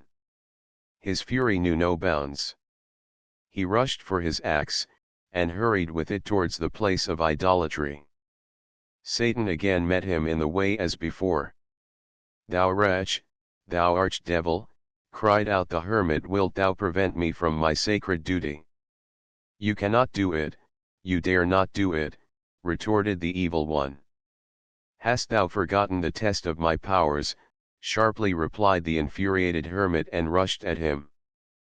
But to his great discomfort and humiliation the hermit instantly fell flat on the ground like a dry leaf from a tree. The devil planted his foot on his chest, holding him by the throat, dictating the following terms, either swear not to touch that tree or be prepared to die.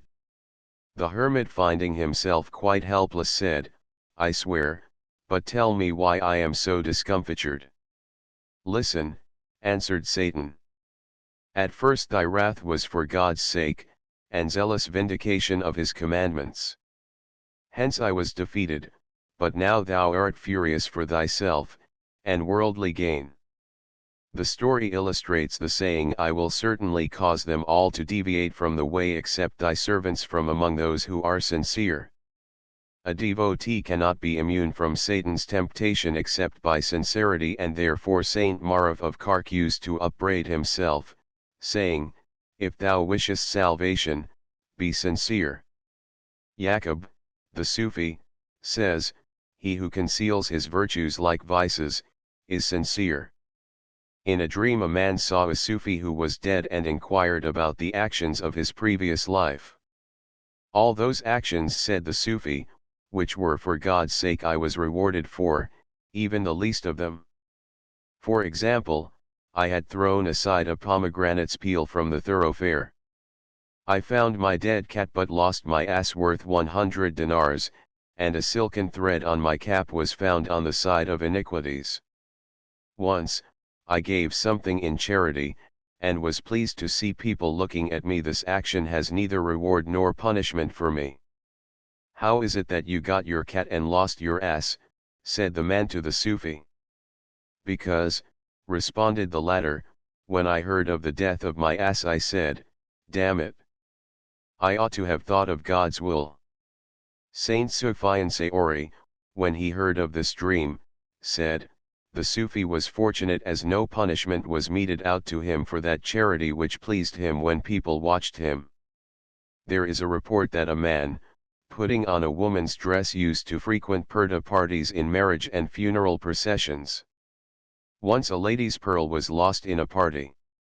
Everybody was being closely searched, and the man was very much afraid of the disclosure of his identity, as it would mean the loss of his life.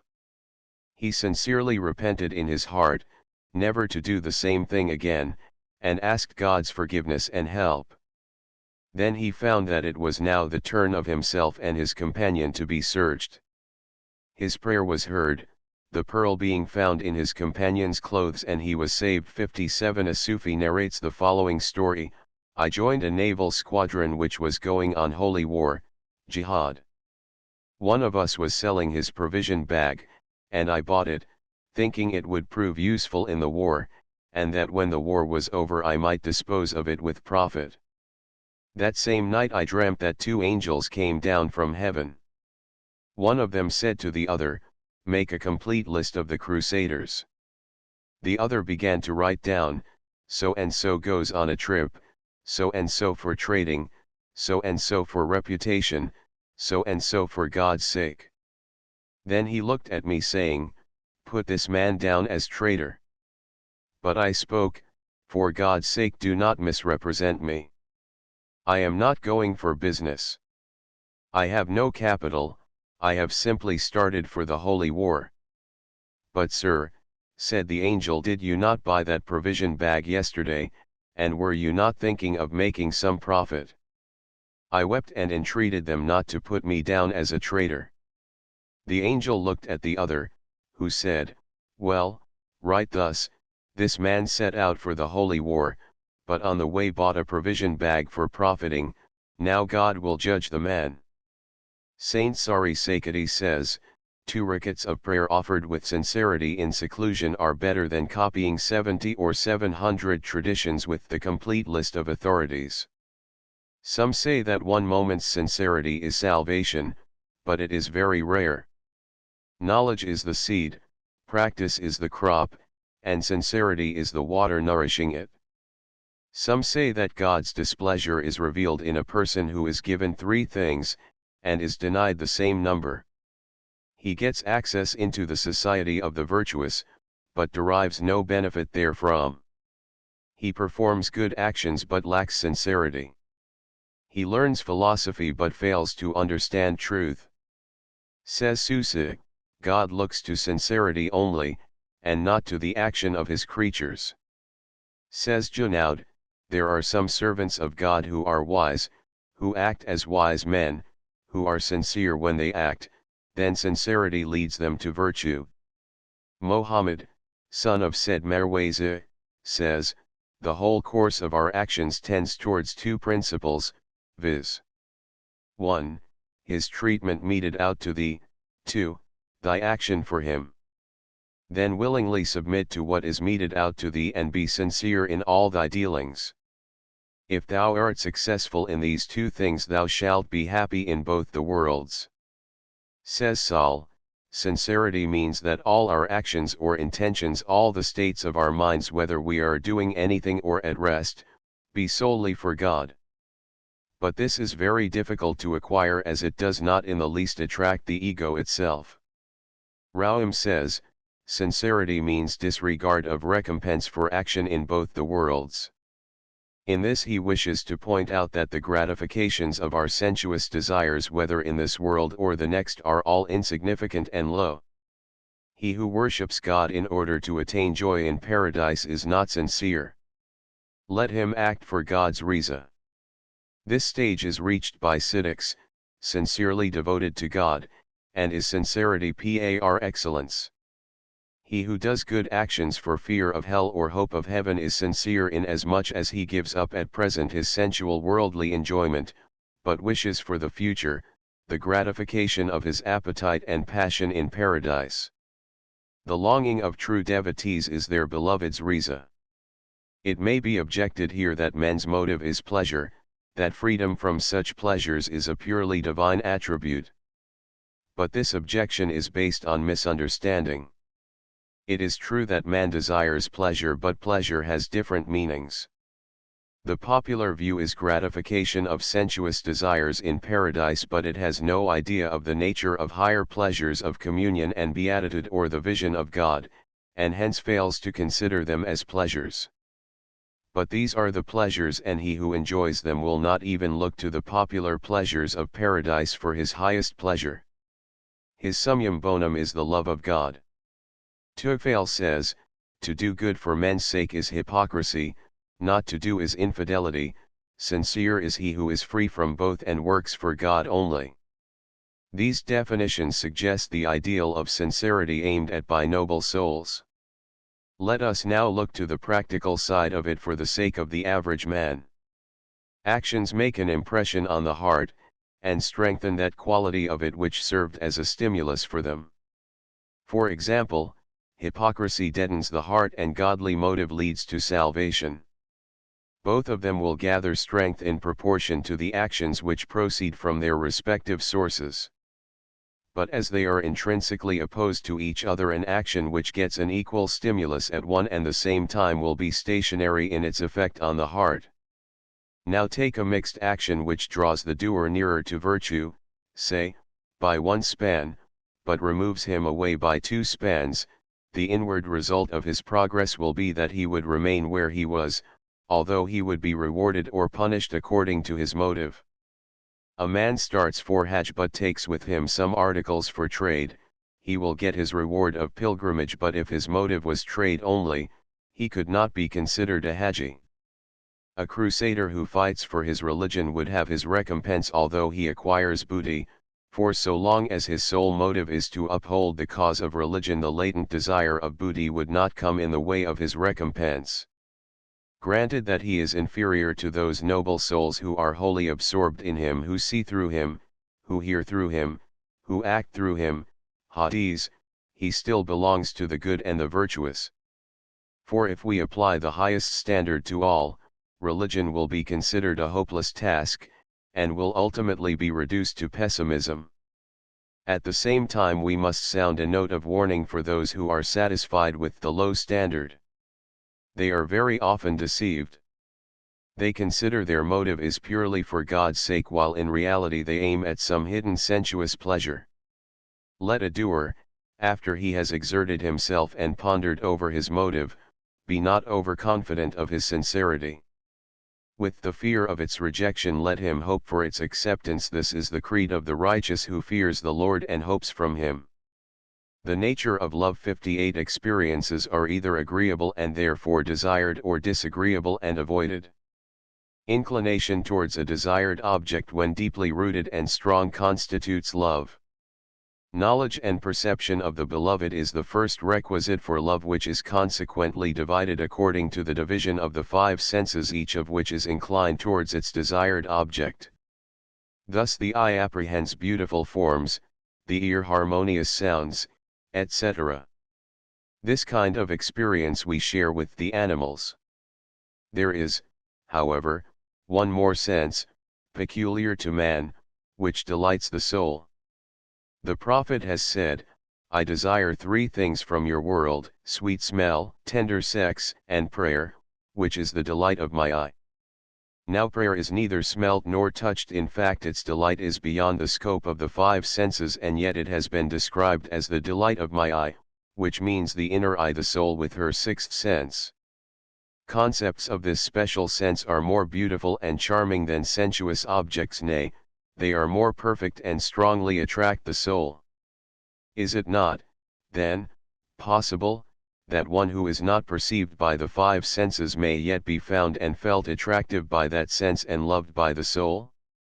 Let us now enumerate the circumstances which excite love.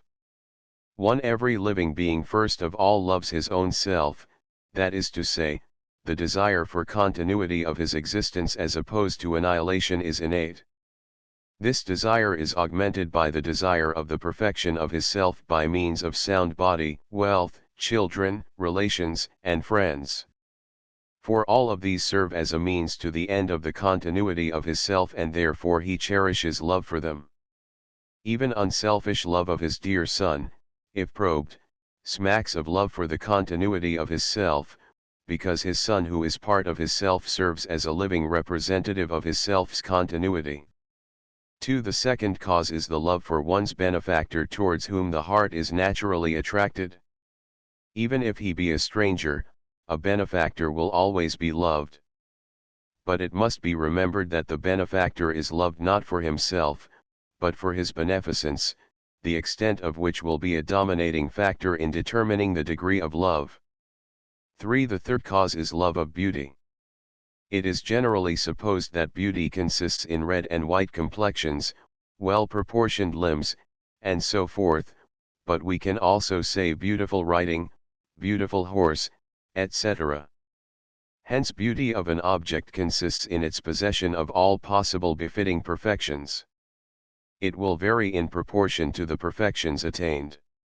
That writing in which all the rules of calligraphy are properly observed will be called beautiful, and so on.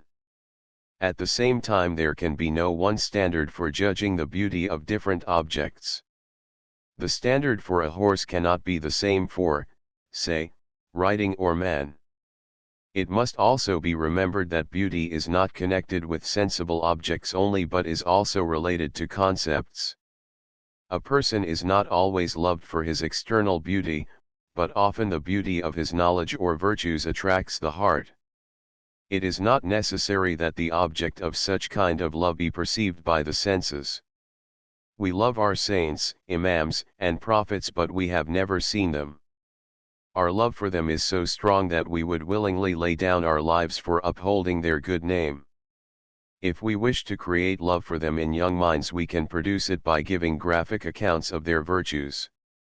Stories of the heroes of any nation will excite love for them.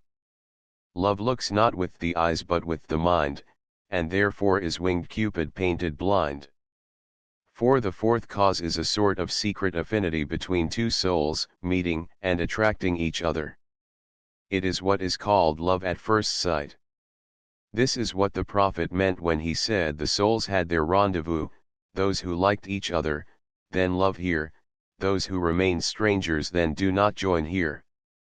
If a believer goes to a meeting where there are 100 manafiques, hypocrites, and one momin, faithful, he will take his seat by the side of the momin.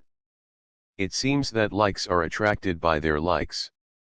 Malik bin Dinar says, just as birds of the same feather fly together, two persons having a quality common to both will join. 59. Let us now apply these causes and find out who may be the true object of love. First, man who is directly conscious of his own self, in whom the love for continuity of the self is innate, if he deeply thinks on the nature of his existence, will find that he does not exist of his own self, nor are the means of the continuity of his self in his power. There is a being, self-existent, and living, who created and sustains him. The Quran says, there surely came over man a period of time when he was not a thing that could be spoken of. Surely we have created man from a small life germ uniting. We mean to try him, so we have made him hearing, seeing. Surely we have shown him the way, he may be thankful or unthankful. 60. This contemplation will bear the fruit or love for God.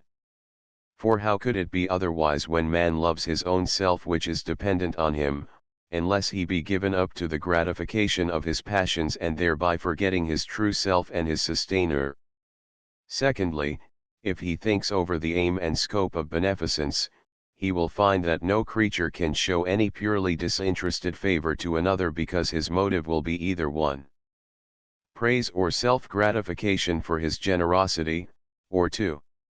Hope of reward in the next world or divine pleasure. 61. Paradoxical though it sounds, deep insight into human nature leads us, inevitably, to the conclusion that man cannot be called benefactor, inasmuch as his action is prompted by the idea of gain and barter.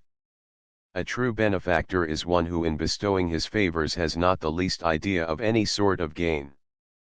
Purely disinterested beneficence is the quality of the all-merciful providence, and hence he is the true object of love.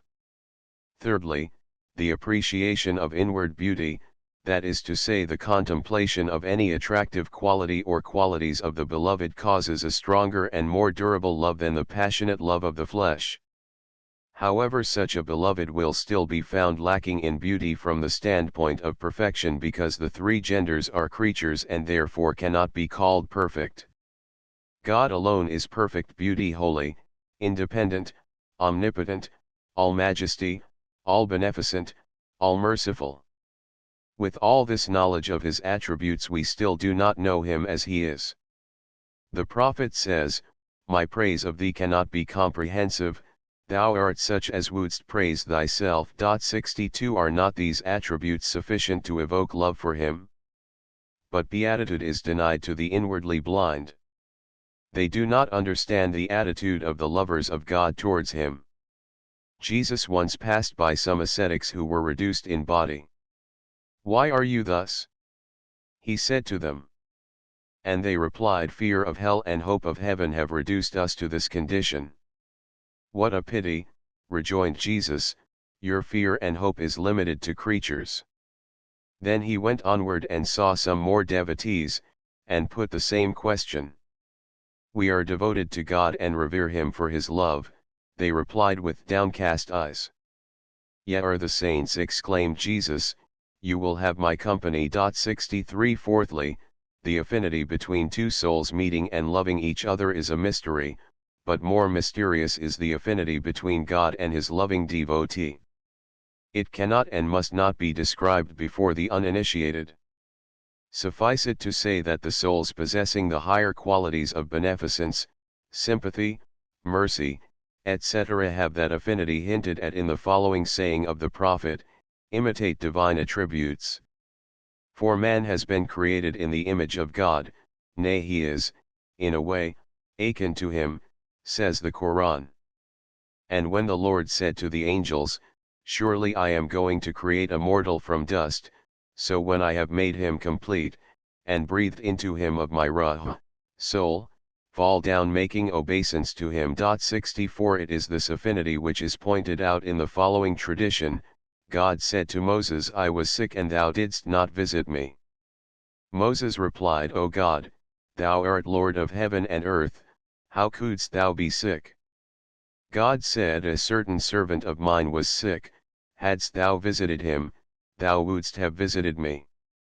Therefore our prophet Muhammad has said, says God, "My servant seeks to be near me that I may make him my friend, and when I have made him my friend, I become his ear, his eye, his tongue."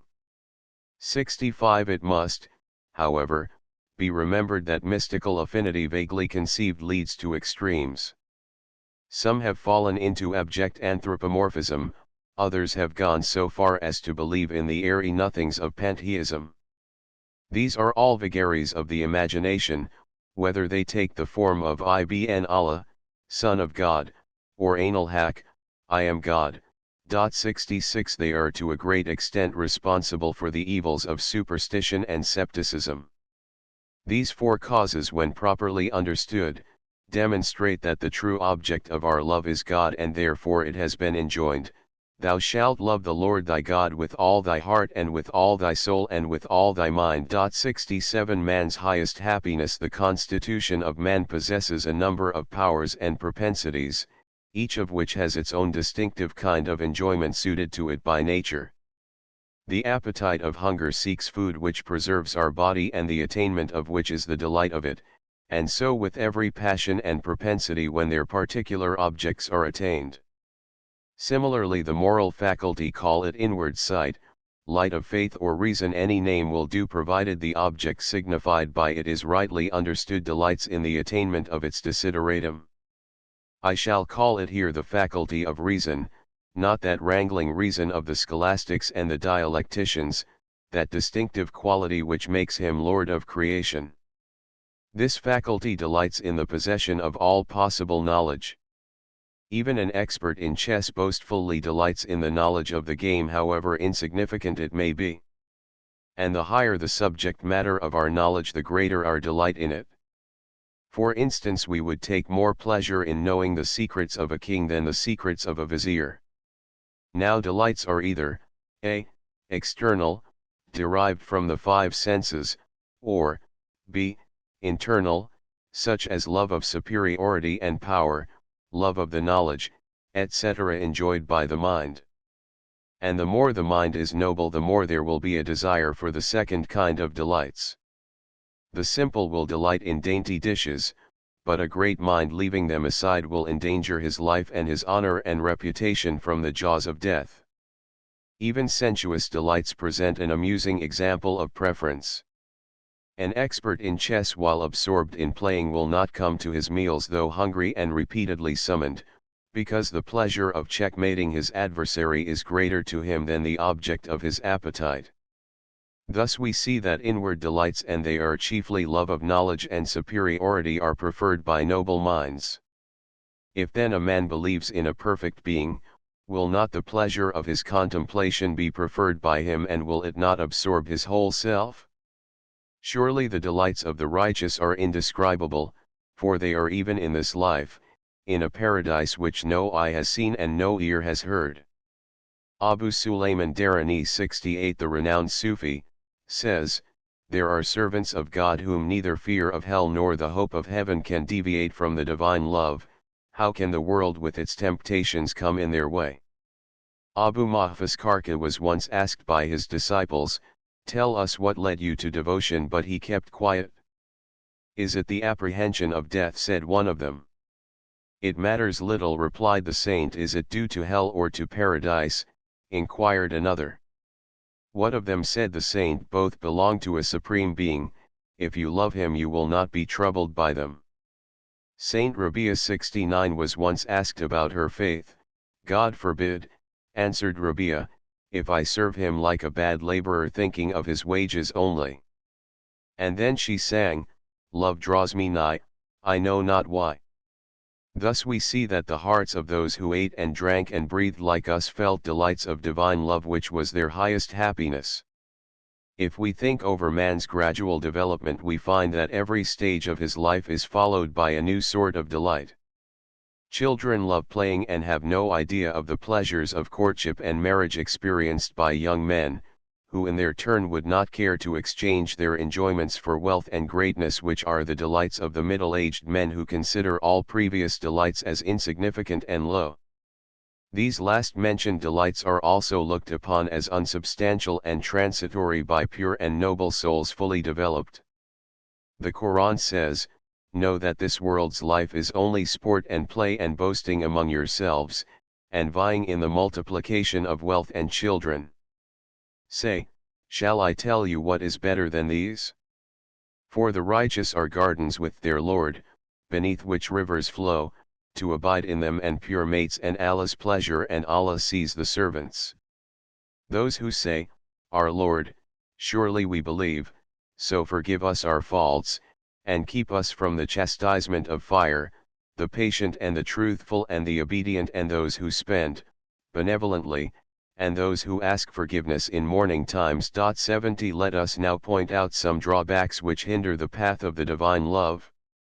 Man from his infancy is accustomed to enjoy sensual delights which are firmly implanted in him. Blind imitation of the creed with vague conception of the deity and his attributes fails to eradicate sensual delights and evoke the raptures of divine love. It is the dynamic force of direct contemplation of his attributes manifested in the universe that can prove an incentive for his love. To use a figure, a nation loves its national poet, but the feeling of one who studies the poet will be of exceeding strong love. The world is a masterpiece. He who studies it loves its invisible author in a manner which cannot be described but is felt by the favored few. Another drawback, which sounds like a paradox, should be deeply studied.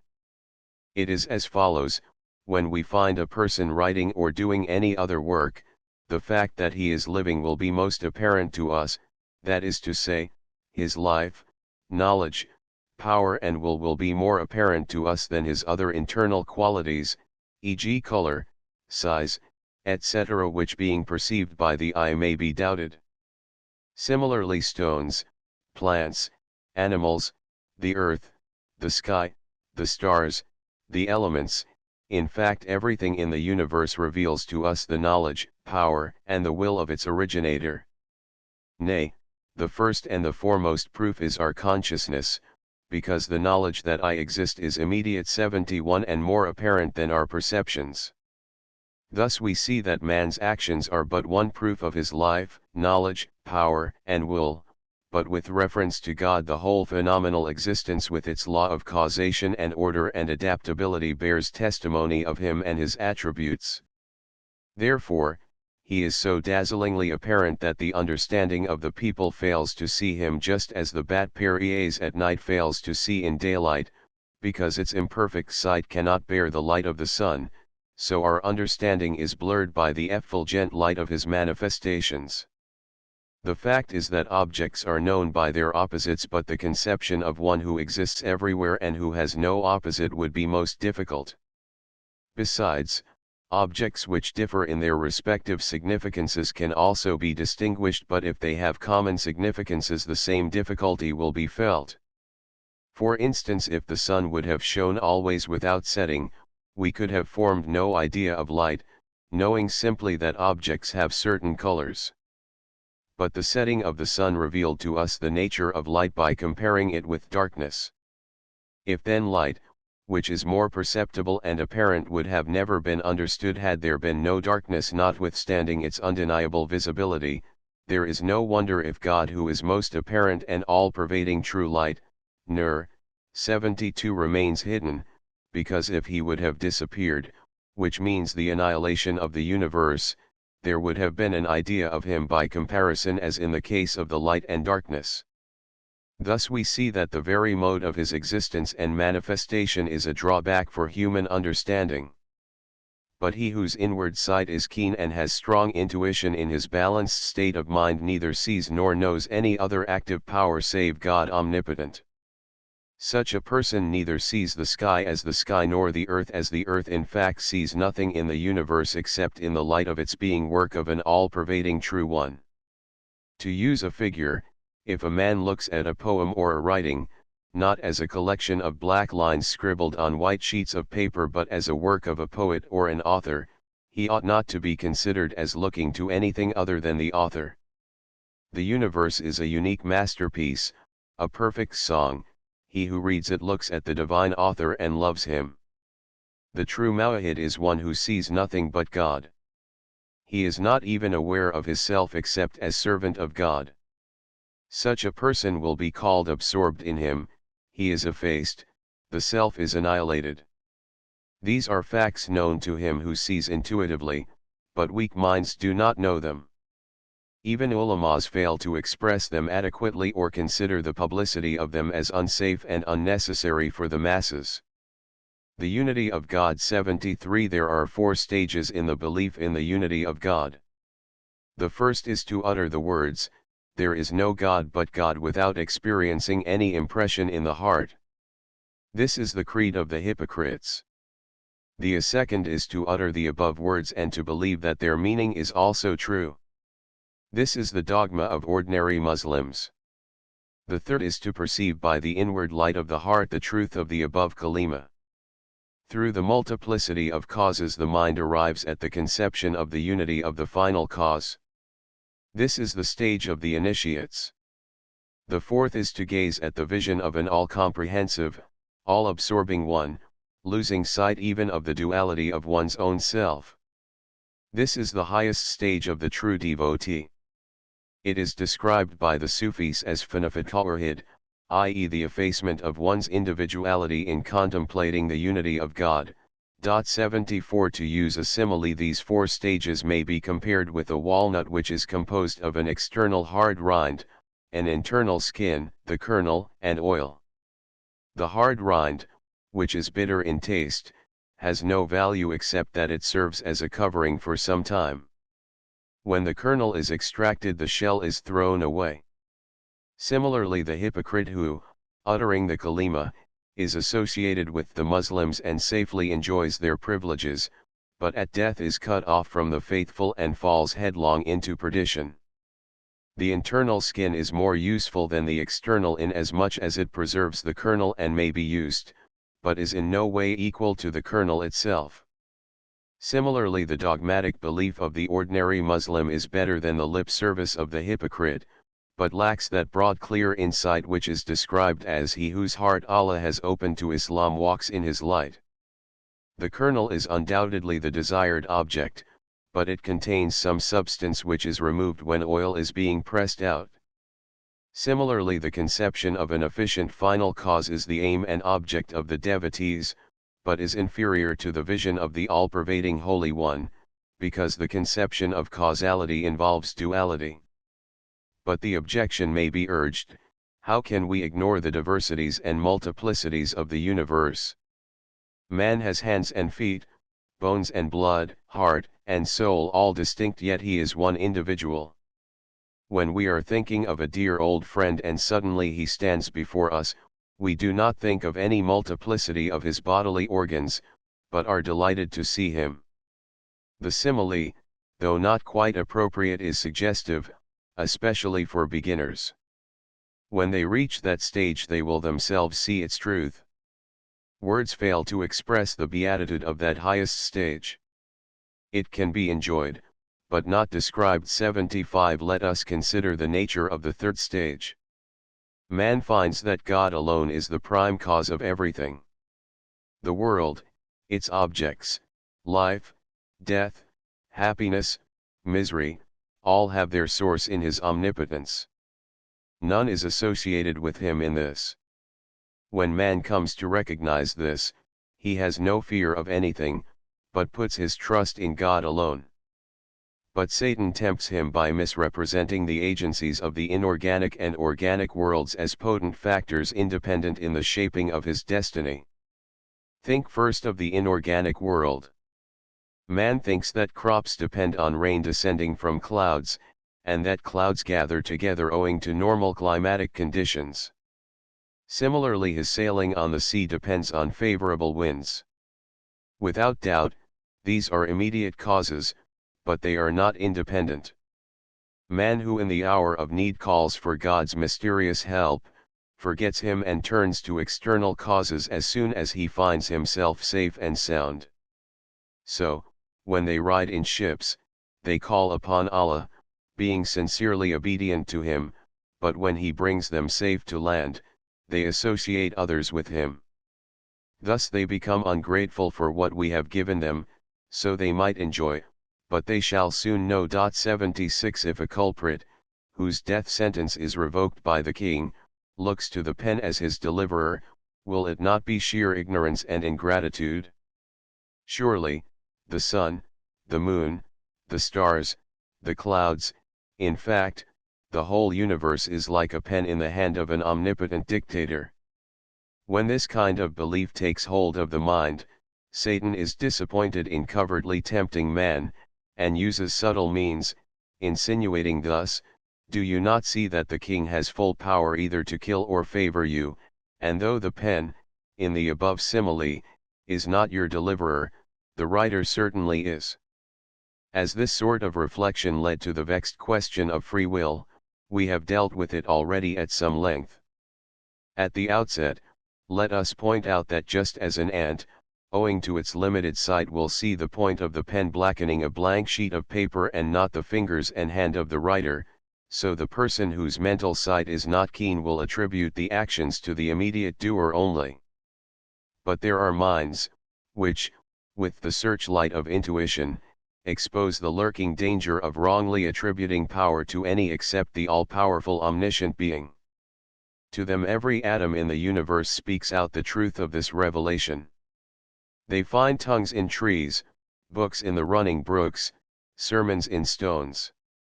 The worldling will say, "Though we have ears, we do not hear them."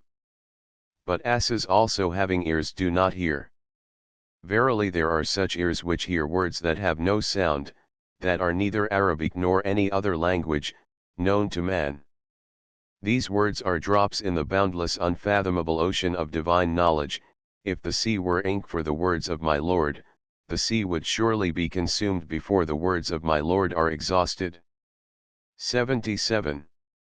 The love of God and its signs. 78. Love of God is the highest stage of our soul's progress and her summum bonum.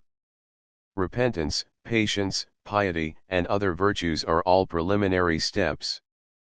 Although rare, these qualities are found in true devotees, and the commonality, though devoid of them, at any rate believe in them. Love of God is not only very rare, the possibility of it is doubted, even by some ulamas who call it simply service. For, in their opinion, love exists amongst species of the same kind, but God being ultramundane and not of our kind, his love is an impossibility, and hence the much talked of ecstatic states of the true lovers of God are mere delusions. As this is far from truth and impedes the progress of the soul, by spreading false notions, we shall briefly discuss the subject. First we shall quote passages from the Quran and the Hadith testifying to the existence of the love of God. O you who believe, whosoever from among you turns back from his religion, then Allah will bring a people, he shall love them, and they shall love him, lowly before the believers, mightily against the unbelievers. They shall strive hard in Allah's way and shall not fear the censure of any censurer. This is Allah's grace, He gives it to whom He pleases, and Allah is ample giving, knowing. 79 And there are some among men who take for themselves objects of worship besides Allah, whom they love. Allah and those who believe are stronger in love of Allah. 80 These passages not only refer to the existence of the love of God but point to the difference in degree. The Prophet has taught us that the love of God is one of the conditions of faith. None among you shall be a believer until he loves Allah and His Apostle more than anything else. 81 True, as the Quran says, if your fathers and your sons and your brethren and your mates and your kinsfolk and property which you have acquired and trade, the dullness of which you fear, and dwellings which you like, are dearer to you than Allah and His Apostle and striving in His way, then wait till Allah brings about His command, and Allah does not guide the transgressing people. 82 A man came to the Prophet and said, I love thee, O Apostle of God. Be ready for poverty, replied the Prophet. And I love Allah, said the man. Prepare to face tribulations. 83 Replied the Prophet. The following tradition is narrated by the Caliph Omar. The Prophet one day saw Masa, son of Umair, coming to him with a lambskin round his loins. Look, said the Prophet to his companions, how God has illumined his heart. I have seen him living in ease and well provided by his parents, but now the love of Allah and His Apostle has wrought a change in him. 84 The Prophet used to pray thus, My God, give me thy love and the love of him who loves thee and the love of that action which will bring me nearer to thee and make thy love sweeter than cold water to the thirsty. 85 Verily Allah loves those who repent and those who purify themselves. 86 Say, if you love Allah, then follow me. Allah will love you and forgive you your faults, and Allah is forgiving, merciful. 87 We have said before that love means yearning towards a desired object, and that beneficence and beauty, whether perceived or conceived, equally attract our hearts. But in using the word love for God, no such meaning is possible, as it implies imperfection. God's love towards men is the love of His own work. Someone read the following verse of the Quran, He loves them and they love Him, in front of Sheikh Abu Said of Mohana, who interpreted it saying, He loves Himself because He alone exists. Surely an author who likes himself, his love is limited to his self. God's love means the lifting the veil from the heart of His servant, so that he might gaze at Him. It also means drawing him close to Himself. Let us give an illustration.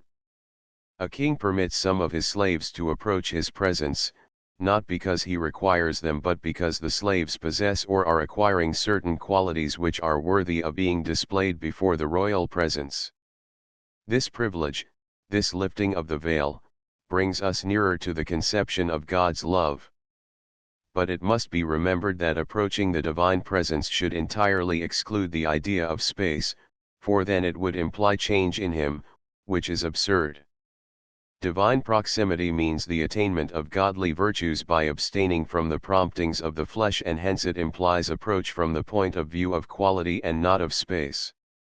For example, two persons meet together either when both of them proceed towards each other, or one is stationary and the other starts and approaches him.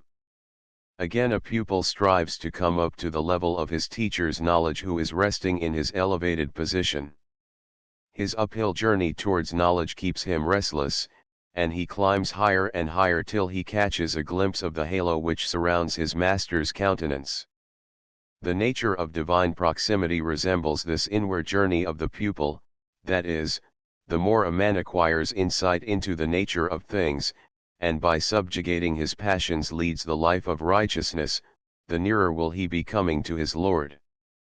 But it must be remembered that a pupil may equal his teacher, even be greater than he, but as regards divine proximity, no such equality is possible. God's love means that which purifies the heart of his servant in a manner that he may be worthy of being admitted before his holy presence. It may be asked, how can we know that God loves a certain person? My answer is that there are signs which bear testimony to it. The prophet says, when God loves his servant, he sends tribulations, and when he loves him most he severs his connection from everything. Someone said to Jesus, why do you not buy a mule for yourself? Jesus answered, my God will not tolerate that I should concern myself with a mule. Another saying of Mohammed is reported thus, when God loves any of his servants he sends tribulations, if he patiently bears them, he is favored, and if he cheerfully faces them, he is singled out as chosen of God. Surely it is this joyous attitude of his mind whether evil befalls him or good, that is the chief sign of love. Such minds are providentially taken care of in their thoughts and deeds and in all their dealings with men. The veil is lifted and they live in rapt communion. As for the signs of a man's love for God, let it be borne in mind that everybody claims his love, but few really love him. Beware of self-deception, verify your statement by introspection.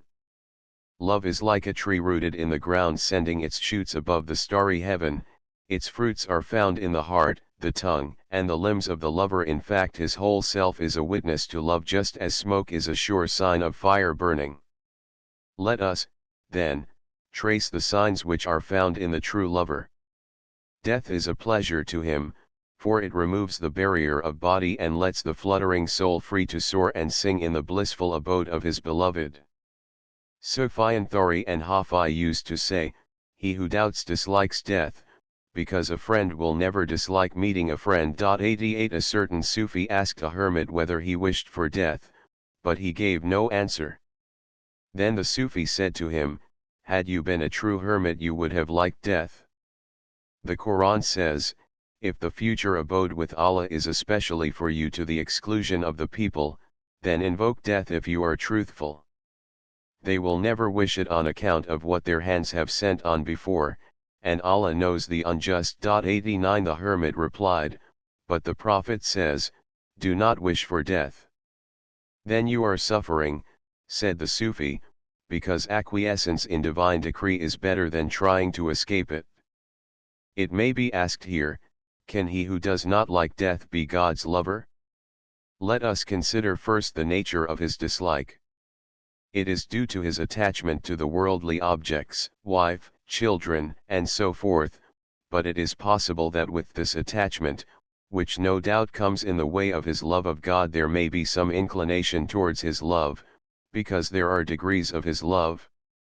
Or it may be that his dislike is due to his feeling of unpreparedness in the path of love. He would like to love more so that he might be able to purify himself, just as a lover hearing of his beloved's arrival would like to be given some time for making preparations for a fitting reception.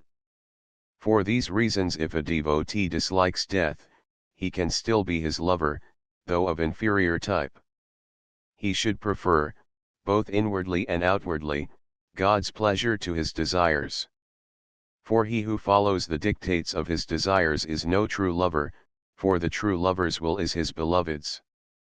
But human nature is so constituted that such selfless beings are very rare. Patients would like to be cured, but they often eat things which are injurious to their health. Similarly, a person would like to love God but very often follows his own impulses. Naaman was a sinner, who being repeatedly excused by the Prophet was at last flogged. While he was being flogged, a certain person cursed him for his iniquity. Do not curse him, said he has a regard for God and his apostle. Experience tells us that he who loves the things connected with his beloved. Therefore another sure sign of God's love is the love of his creatures who are created by and are dependent on him, for he who loves an author or poet, will he not love his work or poem? But this stage is reached when the lover's heart is immersed in love, and the more he is absorbed in him, the more will he love his creatures, so much so that even the objects which hurt him will not be disliked by him. In fact, the problem of evil is transcended in his love for him. It may be objected here that it follows that he loves the evildoers and sinners. But a deep insight into the nature of such love shows that he loves them as creatures of God, but at the same time hates their actions which are contrary to the command of his beloved. If this point is lost sight of, people are apt to be misguided in their love or hatred of his creatures. If they show their love towards any sinner, let it be in pure compassion, and not any sense of taking the sin lightly. Similarly, their hatred should proceed from the consciousness of his stern law and justice and not from ruthless bigotry. In one of the Hadisi Qudsi 90, God has said, "My saints are those who cry like a child for my love, who remember me like a fearless lion at the sight of iniquities." A reverent attitude of mind is another sign of his love. Some hold that fear is opposed to love, but the truth is that just as the conception of beauty generates love, the knowledge of his sublime majesty produces the feeling of awe in us. Lovers meet with fears which are unknown to others. 91 There is the fear of being disregarded. There is fear of the veil being drawn down. There is the fear of their being turned away.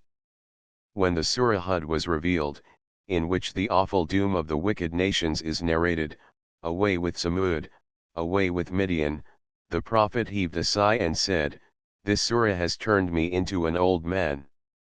He who loves his nearness will feel acutely the fear of being away from him. There is another fear of remaining at a particular stage and not rising higher, for the ascending degrees of his nearness are infinite. A true lover is always trying to draw nearer and nearer to him. "A thin veil covers my heart," says the Prophet, "then I ask for his forgiveness 70 times in day and night." 92 This means that the Prophet was always ascending the scales of his nearness, asking for his forgiveness at every stage which was found lower than the next one. There is another fear of overconfidence which slackens the efforts and mars progress. Hope with fear should be the guide of love. Some Sufis say that he who worships God without fear is liable to err and fall, he who worships him with fear turns gloomy and is cast off, but he who lovingly worships him with hope and fear is admitted by him and favored. Therefore lovers should fear him and those who fear him should love him. Even excess of his love contains an inkling of fear, it is like salt in food. For human nature cannot bear the white heat of his love, if it is not chastened and tempered by the fear of the Lord. Keeping love secret and giving no publicity to it is another sign of his love. For love is the beloved's secret, it should not be revealed nor openly professed. However, if he is overpowered by the force of his love, and unwittingly and without the least dissimulation his secret is out, he is not to be blamed. Some Sufis say, he who is very often pointing towards him is far from him, because he feigns and makes a show of his love of him. Zunun 93 of Egypt once went to pay a visit to one of his brother Sufis, who was in distress, and who used to talk of his love openly. He who feels the severity of pain inflicted by him, said Zunun, is no lover. He who finds no pleasure in such pain, returned the Sufi, is no lover. True, replied Zunun, but I say to you that he who trumpets his love of him is no lover. The Sufi felt the force of Zunun's words and fell down prostrate before God and repented and did not talk again of his love. It may be objected, divine love is the highest stage, it would be better to manifest it, where is the harm? No doubt love is good and if of itself it is evident, there is no harm, but those who give themselves trouble to make it known are blamable. Let our hearts speak, let our deeds proclaim it, but not our tongue. Nay, he should always aim at making it evident before his beloved. The Gospel says, "Take heed that ye do not give your alms before men to be seen, otherwise ye have no reward of your Father which is in heaven." Therefore, when thou doest thine alms, do not sound a trumpet before thee as the hypocrites do in the synagogues and in the streets, that they may have the glory of men. Verily I say unto you, they have their reward. But when thou doest alms, let not thy left hand know what thy right hand doth. that thine alms may be in secret, and thy Father which seeth in secret himself shall reward thee openly. Moreover when ye fast, be not as the hypocrites, of sad countenance, for they disfigure their faces, that they may appear unto men to fast. Verily I say unto you they have their reward. But thou, when thou fastest, anoint thine head and wash thy face, that thou appear not unto men to fast, but unto thy Father which is in secret, and thy Father which seeth in secret shall reward thee openly. 94. The essence of religion is love, some signs of which have been enumerated above. The love of God may be of two kinds. Some love him for his bounties, others for his perfect beauty irrespective of bounties. The former love increases according to the bounties received, but the latter love is the direct result of the contemplation of his perfect attributes and is constant even in tribulations. These are his favored few, says Junaid of Baghdad 95. But there are many who pose as his lovers and with much talk of his love lack the signs of true love. They are deluded by the devil, slaves of their passions, seeking a hollow reputation, shameless hypocrites who try to deceive the omniscient Lord their Creator. They are all enemies of God, whether they are revered as divines or Sufis. Saul of Taster, who used to address everyone as friend, was once asked by a person the reason of his doing so, as all men could not be his friends. Saul whispered in his ear saying, he will either be a believer or a hypocrite. If he is a believer, he is God's friend, if a hypocrite, the devil's friend. Abu Turab Naqshbandi has composed some verses describing the signs of love. Their translation is as follows: do not profess your love. Hearken to me, these are the signs of his love. The bitterness of tribulations is sweet to him, he is happy for he believes that everything proceeds from him, for praise or censure he cares not, the will of his beloved is his will. While his heart is burning with love his countenance is radiant with joy. He guards the secret of love with all his might, and no thought save of his beloved enters into his mind. Yahya bin Mazreza 96 adds some lines. Another sign is that he is up and ready like a diver at the bank of a river, he sighs and sheds tears in the gloom of night, and day and night he appears as if fighting for the sacred cause of his love. He entrusts his whole self to his love and gladly acquiescing abides in his love. 97. Riza or joyous submission to his will. 98. Riza is the quintessence of love and is one of the highest stages of the favored few. But some doubt its existence, saying, how can man be joyous for what is against his own will? He may submit to God's will, but it does not follow that he also shares the feeling of joy. We shall discuss the nature of Riza and prove its existence. Let us first turn to the Quran and the Hadiths. Allah has promised to the believing man and the believing women gardens, beneath which rivers flow, to abide in them, and goodly dwellings in gardens of perpetual abode, and best of all is Allah's goodly pleasure, that is the grand achievement. 99. In this passage God's pleasure, Rizwan, is described as best of all blessings. In another passage this blessing is also bestowed on those who joyfully submit to his will. Allah is well pleased with them and they are well pleased with him, that is for him who fears his Lord. 100. Who fear the beneficent God in secret and come with a penitent heart, enter it in peace, that is the day of abiding. They have therein what they wish, and with us is more yet. Some commentators, while commenting on the words in italics, say that 3 gifts will be given in paradise, a rare gift of which no soul knows, in this world, what is hidden for them of that which will refresh the eyes. 101, 2. The salutation as mentioned in the Quran, peace, salam, a word from the merciful Lord. 102, 3. His goodly grace and pleasure as mentioned in Wa Rizwana Manallahi Akbar, and best of all is Allah's goodly pleasure. The Prophet once asked some of his companions to point out the signs of the faith which they professed. O Apostle of God, said the companions, we are patient in tribulations, grateful in felicity and pleased with what is ordained. Ye are Muslims, said the Prophet. Again the Prophet said, Ye who are poor, be pleased with what God has put you in, and then you shall have your reward. Let us discuss the nature of Riza. Those who deny the existence of Riza, saying that man can be patient in sufferings but joyous submission to his will is not possible, really deny the existence of love and its all-absorbing nature. A lover always loves his beloved's actions. Now this love of actions is of two kinds: 1. Redemption from the experience of pain caused in mental or physical suffering. Experience shows that many warriors while enraged do not feel the pain of their wounds, and know it only when they see blood gushing from them. Even when a man is engaged in some action which absorbs his attention, the pain of a thorn pricking him will not be felt.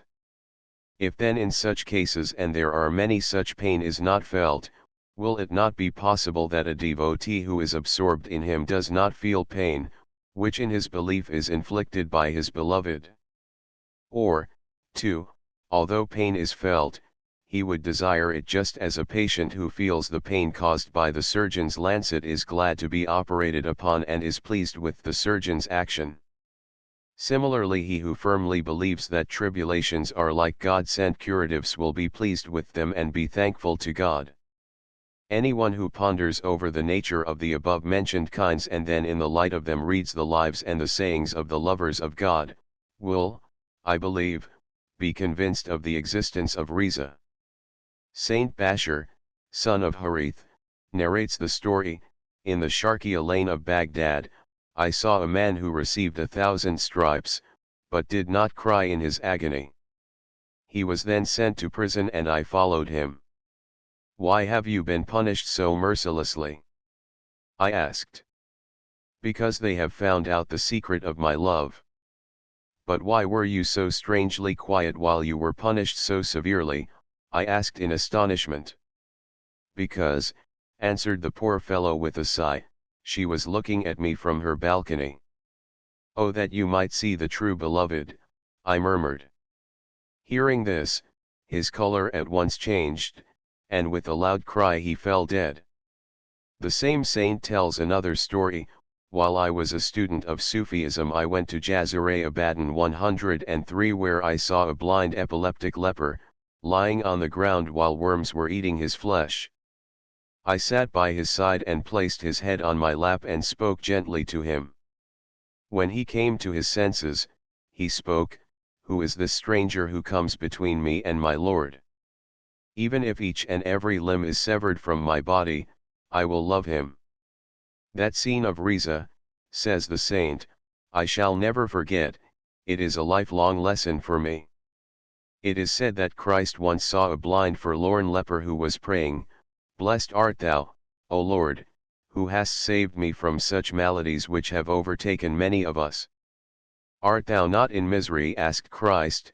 "Tell me which is that malady which has not overtaken thee." "Thank God," cried the leper, "I am not like him who does not know God." "You are right," said Christ, "give me your hand." And the breath of Christ instantly healed the leper, and he became one of his followers. The Prophet's companion Said bin Waqas 104 lost his eyesight in old age, and resigning his post returned to Mecca. People flocked to him for blessing, as he was known to be one whose prayers were always heard. Says Abdullah bin Said, "I was then a mere boy, I too went to pay my respects to the venerable Said.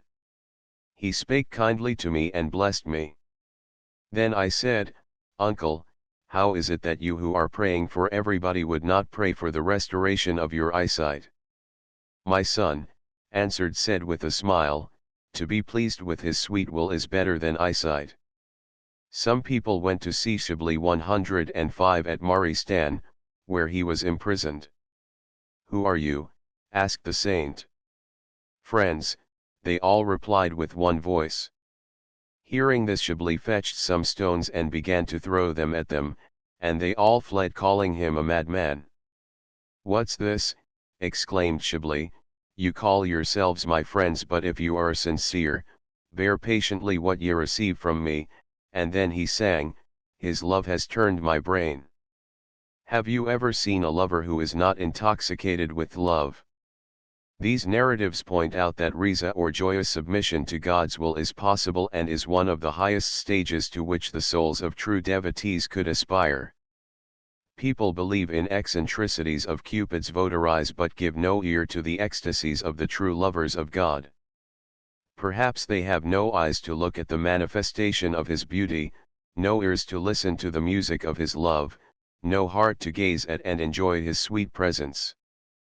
Perhaps they are proud of their learning and think too much of their good deeds, but they have no idea of humble and broken hearts.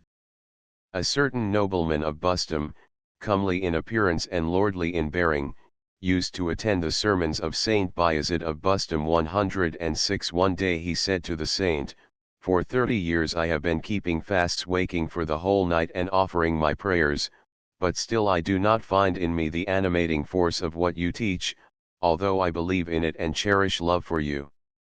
30 years, ejaculated the saint, "Why for 300 years? If you do as you have done till now you will not have a bit of it." "How is that?" asked the astonished nobleman. "Because," answered the saint, "the veil of your egotism has fallen heavily on your mind's eye." The chief then asked the saint to tell him of some remedy, but he declined, saying that the chief would not like to take it. "But do tell me," entreated the nobleman, "and I will try my best to follow your kind advice." "Listen then," calmly answered the saint, "this very moment go to the barber, get your head and beard shaven, take off this apparel, and gird your loins with a piece of blanket, gather children round you and tell them that whosoever gives you a slap with the hand will get a walnut, pass through the throngs in all the bazaars, followed by those children, and then show yourself to your intimate friends." "Subhanallah," exclaimed the chief, "do you say that to me?" "Hold thy tongue," retorted the saint, "thy Subhanallah is blasphemy." "How is that?" asked the chief. "Because," replied the saint, "you uttered Subhanallah not for any reverence for the holy being but out of respect for your own vain self." "Well," said the chief, "tell me some other remedy, please." "Try this remedy first," continued the saint. "I cannot do so," rejoined the chief. "There you are," spoke the saint finally, "did I not tell you that you would not like the remedy? Our egoistic tendencies impede the progress of our souls towards higher virtues, and hence some of us go the length of denying the possibility of their existence. Let the lives of the true lovers of God be our guide."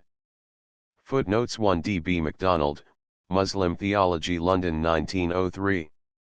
p. 215.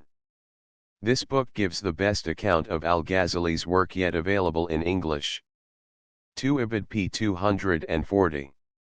3 quoted in E. G. Brown, Literary History of Persia 1903. Volume I p. 294. 4 Ibid p. 293. 5 I Goljiher, for Lesson über den Islam Leipzig 1910. p. 185. See translation in the Indian Philosophical Review by the present writer, Volume 1. Pages 260-6. 6 OPCIT pages 238-40. 7 from Al-Munqidh min ad-Dalil. 8 Ghazali. Paris 1902. Pages 44-45. 9 See the English translation of the Guide by Friedlander, The Guide to the Perplexed, London, especially pages 225 ff. Al-Ghazali's works were so widely studied that it is hardly possible to suppose that Maimonides was not influenced by them.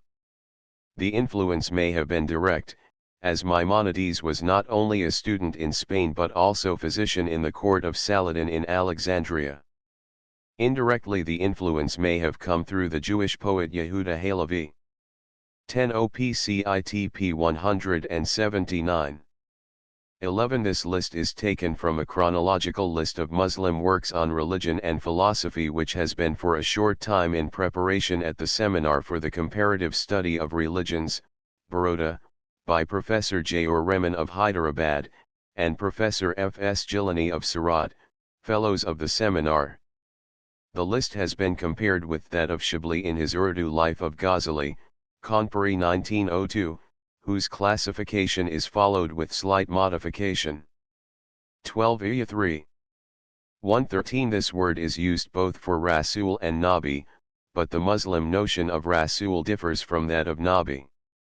Malachi was a prophet, Nabi, but Moses was more than a prophet, Rasul. Thus in St. Matthew 11:9 we have, but wherefore went ye out, to see a prophet? Yea, I say unto you, and much more than a prophet. 14. Abu Huraira's report given in Bukhari and Muslim. 15. Reported by Abu Huraira in Ahmad's Masnaf. Egypt 1300 AH 16 Quran XXXIII. 72 17 Quran 17. 85 18 Iya 4. 519. It is interesting to note here the following passage from a modern European author: if we form a conception of a perfect or infinite mind, it is in the sense that we must speak of such a mind as free. To speak of choice between alternatives is to suggest that another than the best might be chosen, and this would be inconsistent with the idea of perfection. A finite mind, limited in knowledge and power and distracted by desires other than the will to goodness, may yet have a partial measure of self-determination which is complete only in the infinite. It is incompletely determined by forces external to itself. And if it stand as it does stand between the realm of nature and the realm of goodness, conscious of the good and yet beset by many temptations to fall to a lower level, then the relative independence or partial spontaneity of such a mind may be exhibited in the power to direct its own path toward the goal of goodness or to allow it to lapse into evil. Its freedom will be neither complete independence of external determination nor complete agreement with the ideal of goodness, but it will exclude total subordination to the forces beyond itself, and it will give opportunity for choosing and serving the good. In spite of its restrictions, human activity will be recognized as possessing a core of spontaneity. W. R. Sorley, Moral Values and the Idea of God. Cambridge 1918 pages 446-7.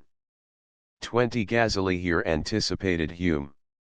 700 years before Hume, Ghazali cut the bond of causality with the edge of his dialectic.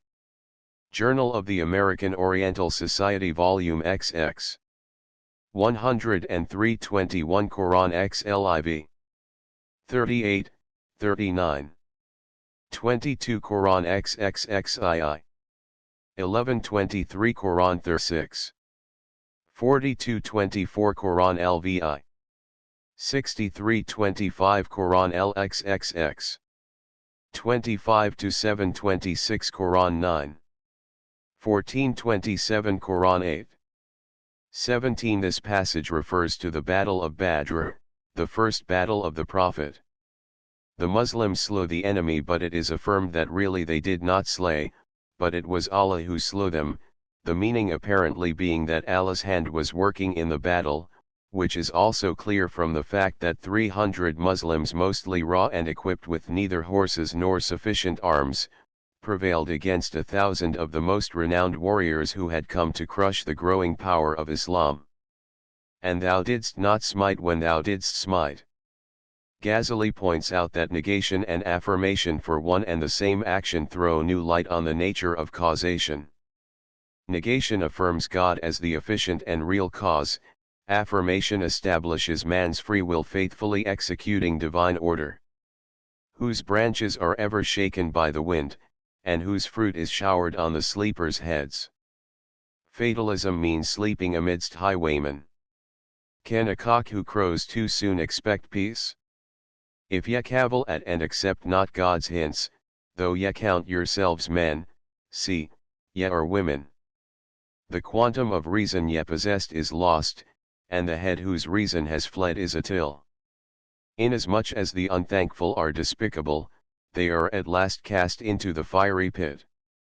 If ye really have trust in God, exert yourselves, and strive in constant reliance on the Almighty. Translation by E. Winfield. Mass Navi. 2nd ed.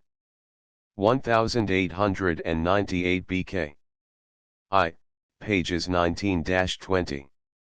28 Quran XCV.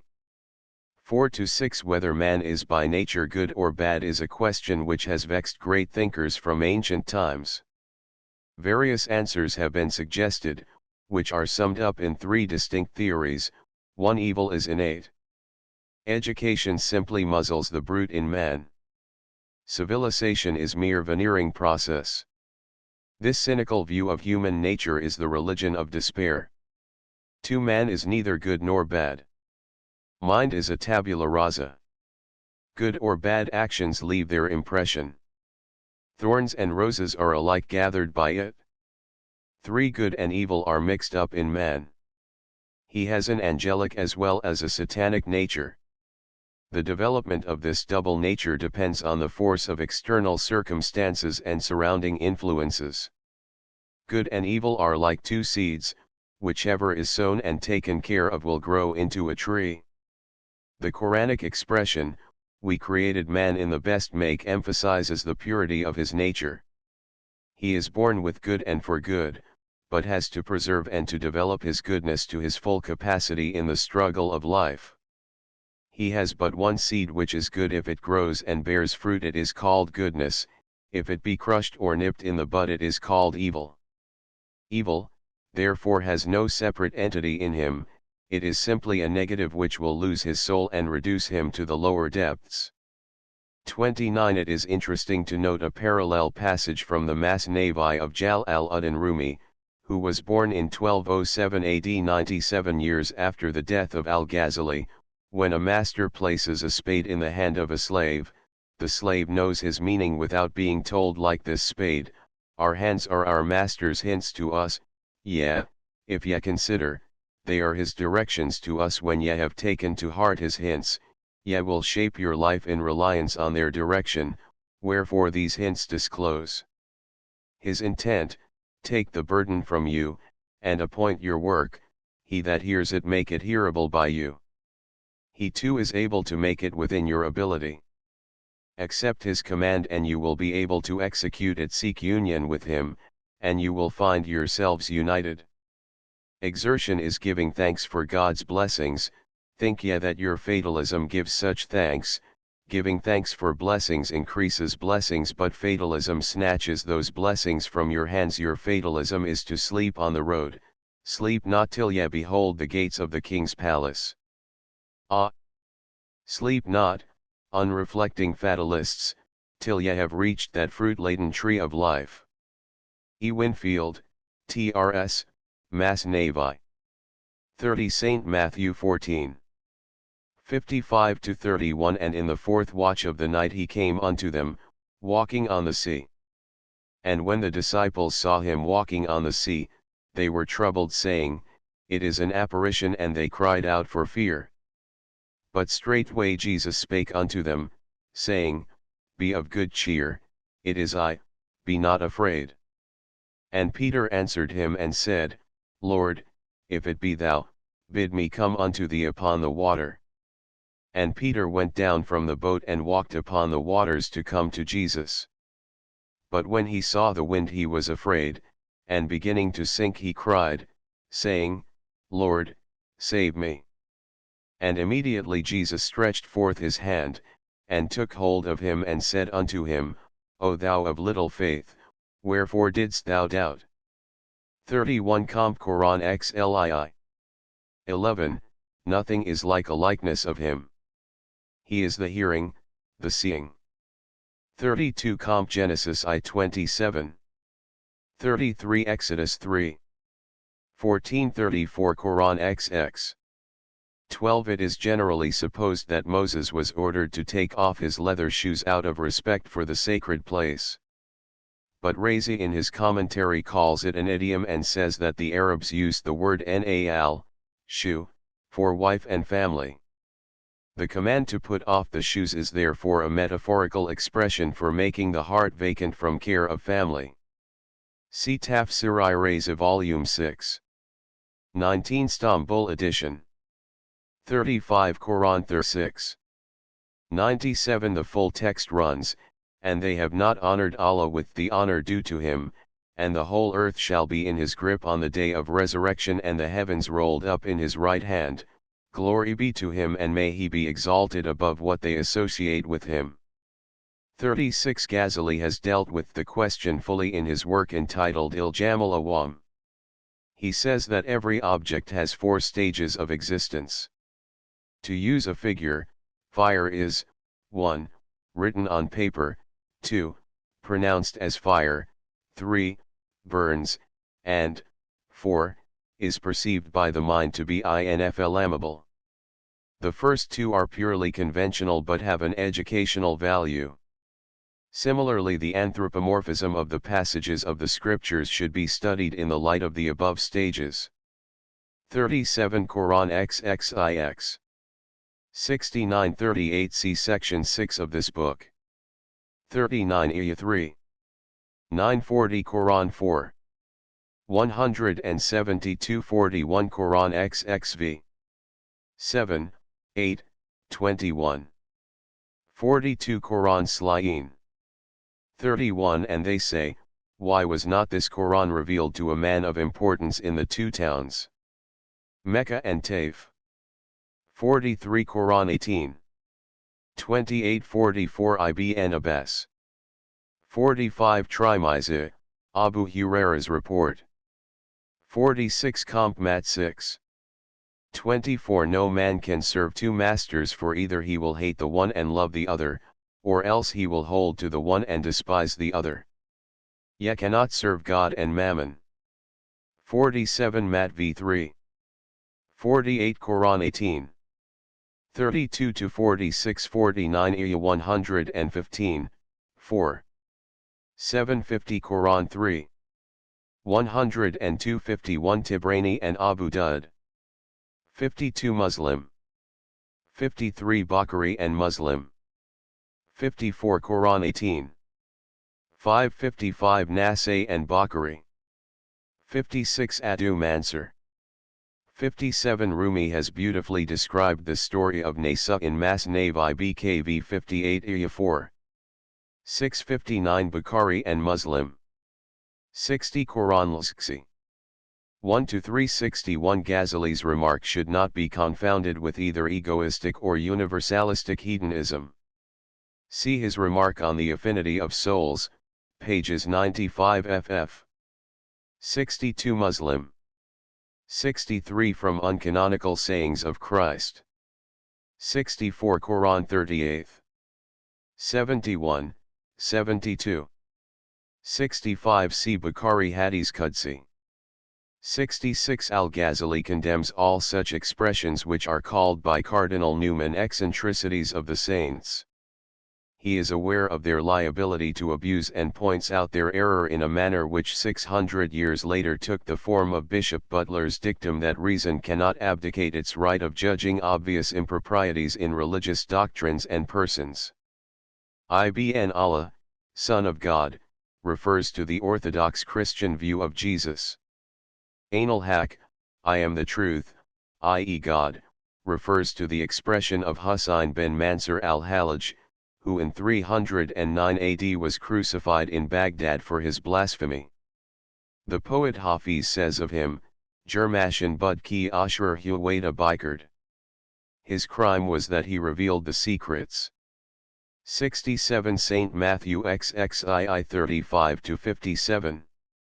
And one of them, a lawyer, asked him a question, tempting him, Master, which is the great commandment in the law? And he said unto him, Thou shalt love the Lord thy God with all thy heart and with all thy soul, and with all thy mind. In the above passage the law referred to is Deuteronomy 6. 5, where instead of mind, the word might is used. 68 Daran, a village near Damascus, where he died in 215 AH 69 A famous Muslim woman saint of Basra, considered to be an authority on Sufism. She died in 801 AD 70 Quran Lvii. 20 and 3. 14 to 1671 Compare Descartes, Cogito ergo sum. 72 Compare Quran XXIV. 35 Allah is the light of the heavens and the earth, a likeness of his light is a pillar on which is a lamp, the lamp is in a glass, and, the glass is as it were a brightly shining star lit from a blessed olive tree, neither eastern nor western, the oil whereof almost gives light though fire touches it not, heads Dafur. Allah guides to his light whom he pleases, and Allah sets forth parables for men and Allah is cognisant of all things. Al-Ghazali has written a separate treatise called Mishkat al-Anwar dealing exhaustively with the above passage. An excellent summary of his views is given by Razi in his commentary, Volume 6.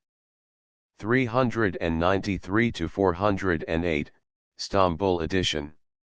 In the above parable Islam is represented as a likeness of the divine light, a light placed high on a pillar so as to illumine the whole world, a light guarded by being placed in a glass so that no puff of wind can put it out, a light so resplendent that the glass itself in which it is placed is as a brilliant star. Just as a fig tree stands for a symbol of Judaism, see St. Matthew XXI 19, the olive stands for Islam, which must give light to both the east and the west, and does not specifically belong to either one of them. The doctrine of Fana is misunderstood by many Western scholars. Tennyson puts it, that each, who seems a separate whole, should move his rounds and fusing all the skirts of self again, should fall remerging in the general soul, is faith as vague as all unsweet. In Memoriam Slayi, Ghazali's vivid description is neither vague nor unsweet. To him Fana is a prayer of rapture. In that state man is effaced from self, so that he is conscious neither of his body nor of outward things, nor of inward feelings. He is rapt from all these, journeying first to his Lord and then in his Lord, and if the thought that he is effaced from self occurs to him, that is a defect. The highest state is to be effaced from effacement. E. Winfield, Mass. Navi, Introduction PXXXVII. 73 4. 574 Usually Fana is translated as annihilation, but Al-Ghazali here means what is implied in the statement, to live, move, and have our being in him. 75 And thou shalt one day, if found worthy, so define see thy God face to face, as thou dost now. Byron Child Harold's Pilgrimage. CLV 76 Quran XXIX. 65 to 66 77 Quran 18. 109 Compare Jalaluddin Rumi Air, earth, water, and fire are God's servants. To us they seem lifeless, but to God living.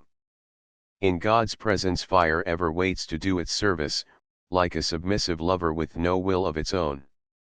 When you strike steel on flint fire leaps forth, but 'tis by God's command it thus steps forth. Strike not together the flint and steel of wrong, for the pair will generate more, like man and woman. The flint and steel are themselves causes, yet look higher for the first cause, O righteous man. For that cause precedes the second cause. How can a cause exist of itself without precedent cause? That cause makes this cause operative, and again helpless and inoperative. That cause, which is a guiding light to the prophets, that, I say, is higher than these second causes, man's minds recognize these second causes, but only prophets perceive the action of the first cause. E. Winfield, Mass. Navi, 2nd ed. 1898 p. 16. 78 Iya 4. 679 Quran v 54. 80 Quran 2. 165 81 Bukhari and Muslim. 82 Quran 9. 24 83 Tirmizi. 84 Abu Naim. 85 Tirmizi. 86 Quran 2. 222 Repentance is the first step towards God. Comp St. Matthew 3. 287 Quran 3. 30 Keeping God's commandments revealed through his holy prophets constitutes love of him. Comp St. John 15:10 If ye keep my commandments ye shall abide in my love, even as I keep my Father's commandments and abide in his love. 88 A Sufi of great renown, died at Baghdad in 840 AD. 89 Quran 2. 94 to 95 90 Hadisi Qudsi is that kind of tradition in which God is himself reported to speak. 91 Comp, let knowledge grow from more to more, but more of reverence in us dwell, that mind and soul, according well, may make one music as before, but vaster. We are fools and slight, we mock thee when we do not fear, but help thy foolish ones to bear, help thy vain worlds to bear, thy light. Tennyson.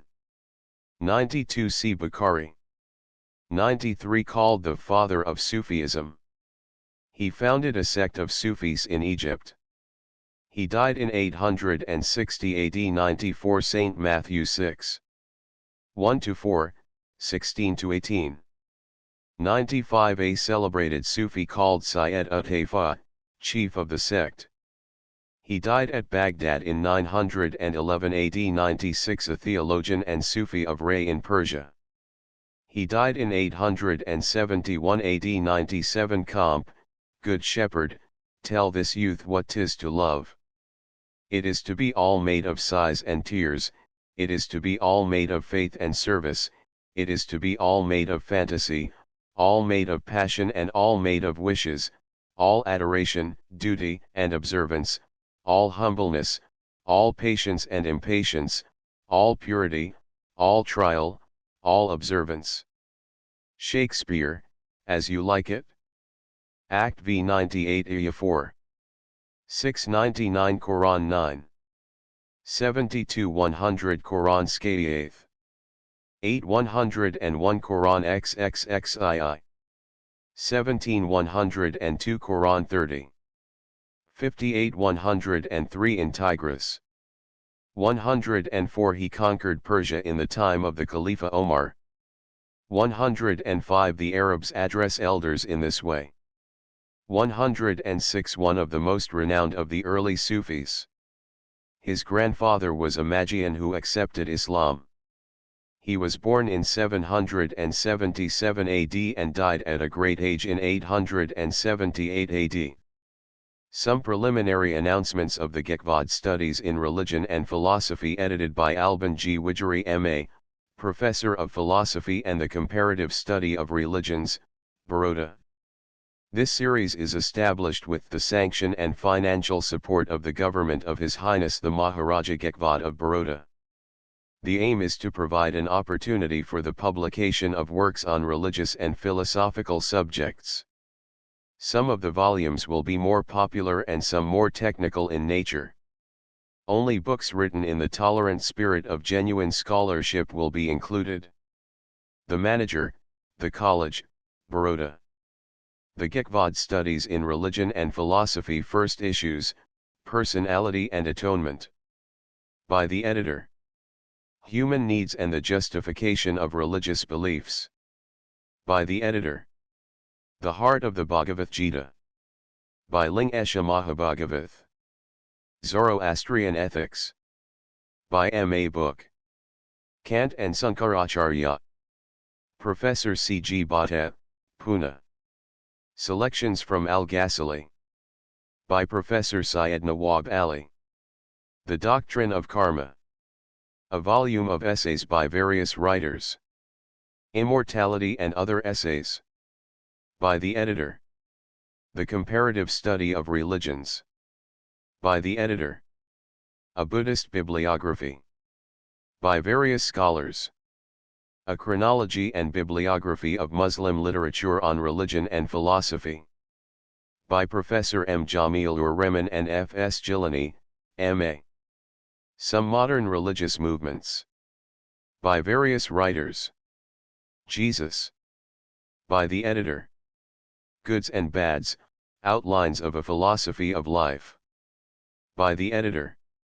Human Needs and the Justification of Religious Beliefs, the Burney Prize Essay, Cambridge 1909, and Personality and Atonement Essays in the Philosophy of Religion. By Alban C. Widgery Cloth, 6 rupees. The Heart of the Bhagavad Gita by His Holiness Sri Vidya Sankara Bharti Swami, Jagadguru Sankaracharya of Karvar Pitha. In this book, one of the most enlightened leaders of modern Hindu religious life discusses the important and ever-interesting question, what is the value of the Gita as a guide to practical life? It should be read by all educated Hindus and by all non-Hindus who wish to know the religious attitude of a prominent Hindu scholar and devotee. The Manager, The College, Baroda. Immortality and Other Essays by Alban G. Widgery. Paper covers, 2 rupees. Cloth, 3 rupees. The Manager, The College, Baroda. The Confutation of Atheism, translated by Vala Mohammad Chagan by Momin. This short treatise, which comes down from the 6th Imam, Hazrat Imam Jafar as-Sadiq, should prove of great interest to all Muslims. It will attract others also by the beauty of its style and the remarkable likeness it bears to the arguments of Bishop Butler in his Analogy of Religion. 14 annas, post-free. The Manager, The College, Baroda. Zoroastrian Ethics by Magan Lal, a book M.A., Fellow of the Seminar for the Comparative Study of Religions, Baroda.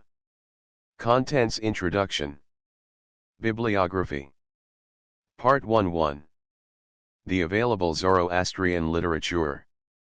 2. The historical and social conditions. 3. Psychological conceptions. Part 2. 4. The general moral attitude. V. The value of life, industry and indolence. 6. Truthfulness and deceit, purity and impurity. 7. The ethics of sex relations. 8. Benevolence, other vices and virtues. 9. The ethical in legal references in Zoroastrian literature. X. Theological and metaphysical conceptions. Index. Paper covers, 2 rupees.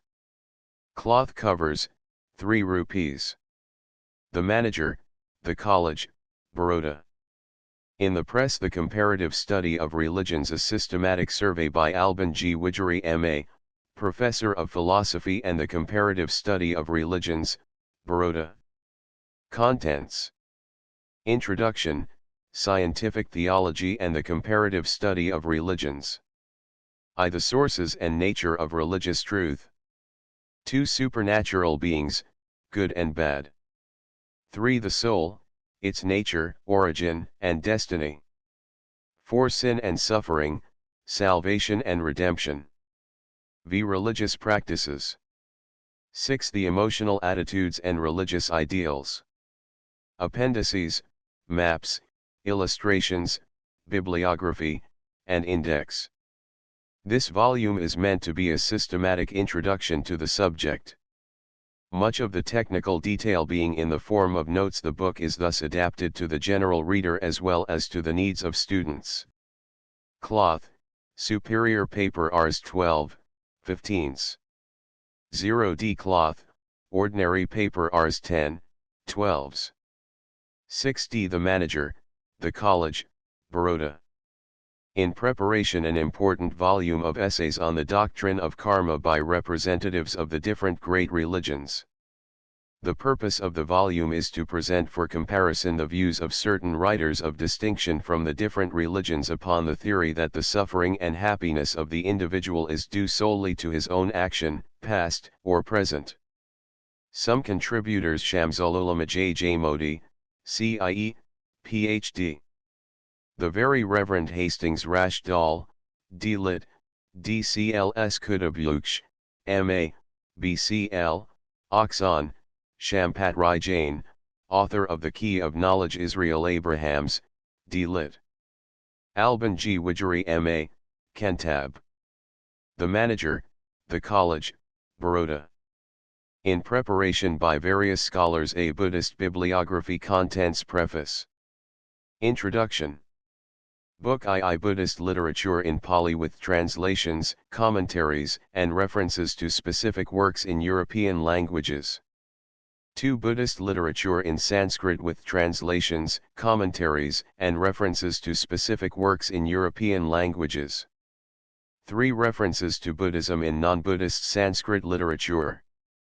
4. Buddhism in general with special references to Buddhist doctrine and practice in European languages. Book 2.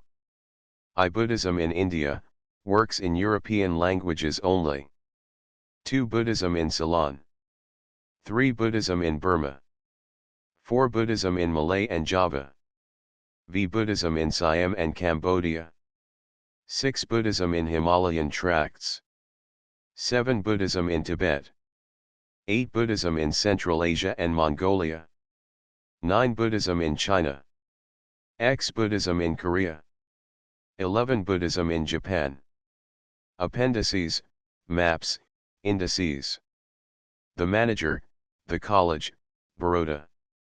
End of the Project Gutenberg ebook. Some religious and moral teachings of Al-Ghazali. Updated editions will replace the previous one. The old editions will be renamed. Creating the works from print editions not protected by U.S. copyright law means that no one owns a United States copyright in these works, so the Foundation, and you, can copy and distribute it in the United States without permission and without paying copyright royalties. Special rules, set forth in the general terms of use part of this license, apply to copying and distributing Project Gutenberg trademark electronic works to protect the Project Gutenberg trademark concept and trademark. Project Gutenberg is a registered trademark, and may not be used if you charge for an ebook, except by following the terms of the trademark license, including paying royalties for use of the Project Gutenberg trademark. If you do not charge anything for copies of this ebook, complying with the trademark license is very easy. You may use this ebook for nearly any purpose such as creation of derivative works, reports, performances, and research. Project Gutenberg ebooks may be modified and printed and given away. You may do practically anything in the United States with ebooks not protected by U.S. copyright law.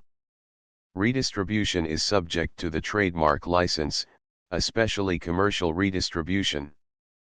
Start, full license. The full Project Gutenberg license. Please read this before you distribute or use this work to protect the Project Gutenberg trademark mission of promoting the free distribution of electronic works, by using or distributing this work, or any other work associated in any way with the phrase Project Gutenberg.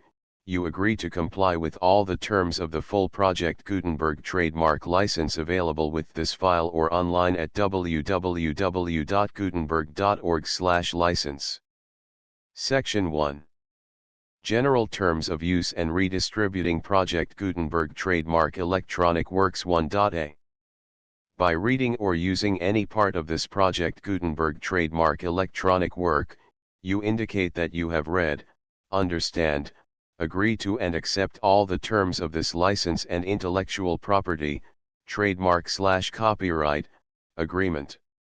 If you do not agree to abide by all the terms of this agreement, you must cease using and return or destroy all copies of Project Gutenberg trademark electronic works in your possession. If you paid a fee for obtaining a copy of or access to a Project Gutenberg trademark electronic work and you do not agree to be bound by the terms of this agreement, you may obtain a refund from the person or entity to whom you paid the fee as set forth in paragraph 1.e.8. 1.b. Project Gutenberg is a registered trademark. It may only be used on or associated in any way with an electronic work by people who agree to be bound by the terms of this agreement. There are a few things that you can do with most Project Gutenberg trademark electronic works even without complying with the full terms of this agreement. See paragraph 1.c below. There are a lot of things you can do with Project Gutenberg trademark electronic works if you follow the terms of this agreement and help preserve free future access to Project Gutenberg trademark electronic works. See paragraph 1.e below. 1.c. The Project Gutenberg Literary Archive Foundation, the foundation or PGLOF, owns a compilation copyright in the collection of Project Gutenberg trademark electronic works. Nearly all the individual works in the collection are in the public domain in the United States. If an individual work is unprotected by copyright law in the United States and you are located in the United States, we do not claim a right to prevent you from copying, distributing, performing, displaying, or creating derivative works based on the work as long as all references to Project Gutenberg are removed.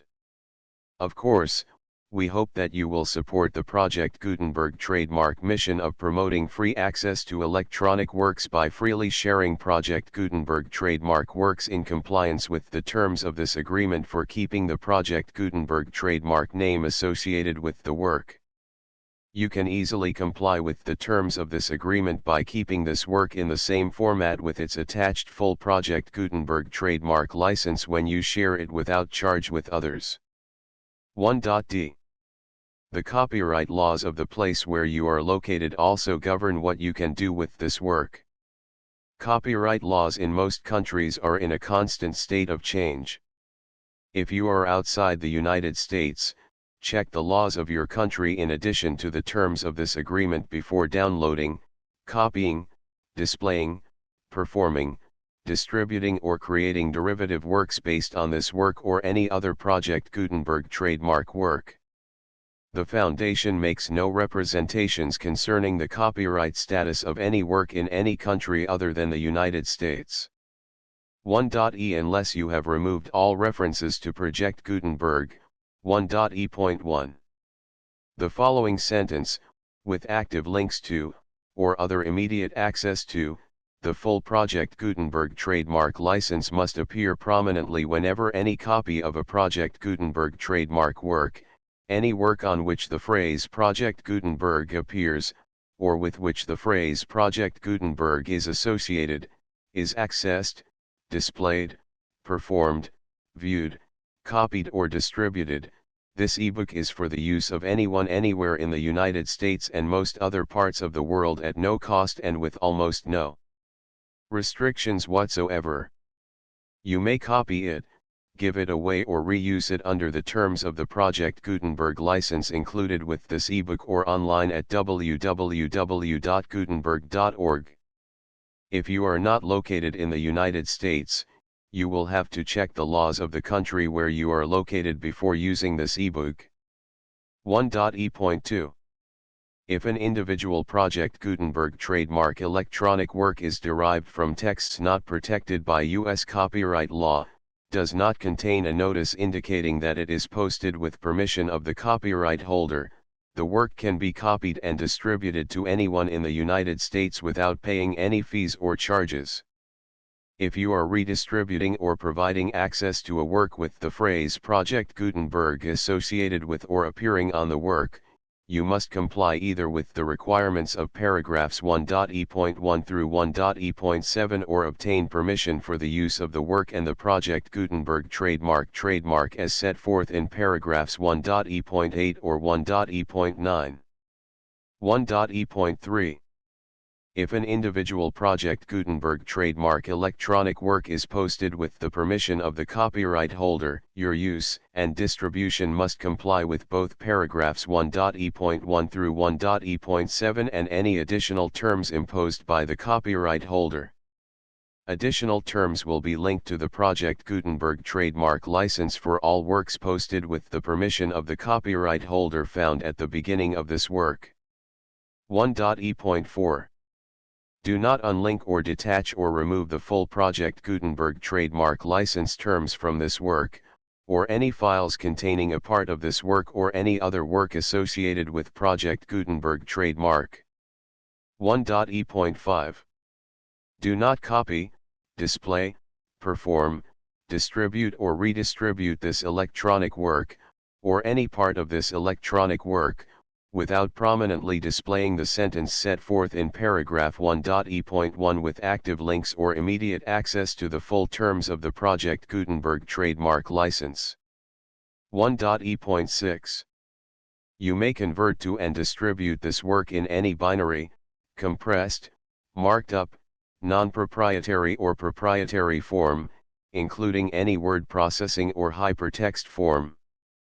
However, if you provide access to or distribute copies of a Project Gutenberg trademark work in a format other than plain vanilla ASCII or other format used in the official version posted on the official Project Gutenberg trademark website, www.gutenberg.org, you must, at no additional cost, fee, or expense to the user, provide a copy, a means of exporting a copy, or a means of obtaining a copy upon request, of the work in its original plain vanilla ASCII or other form.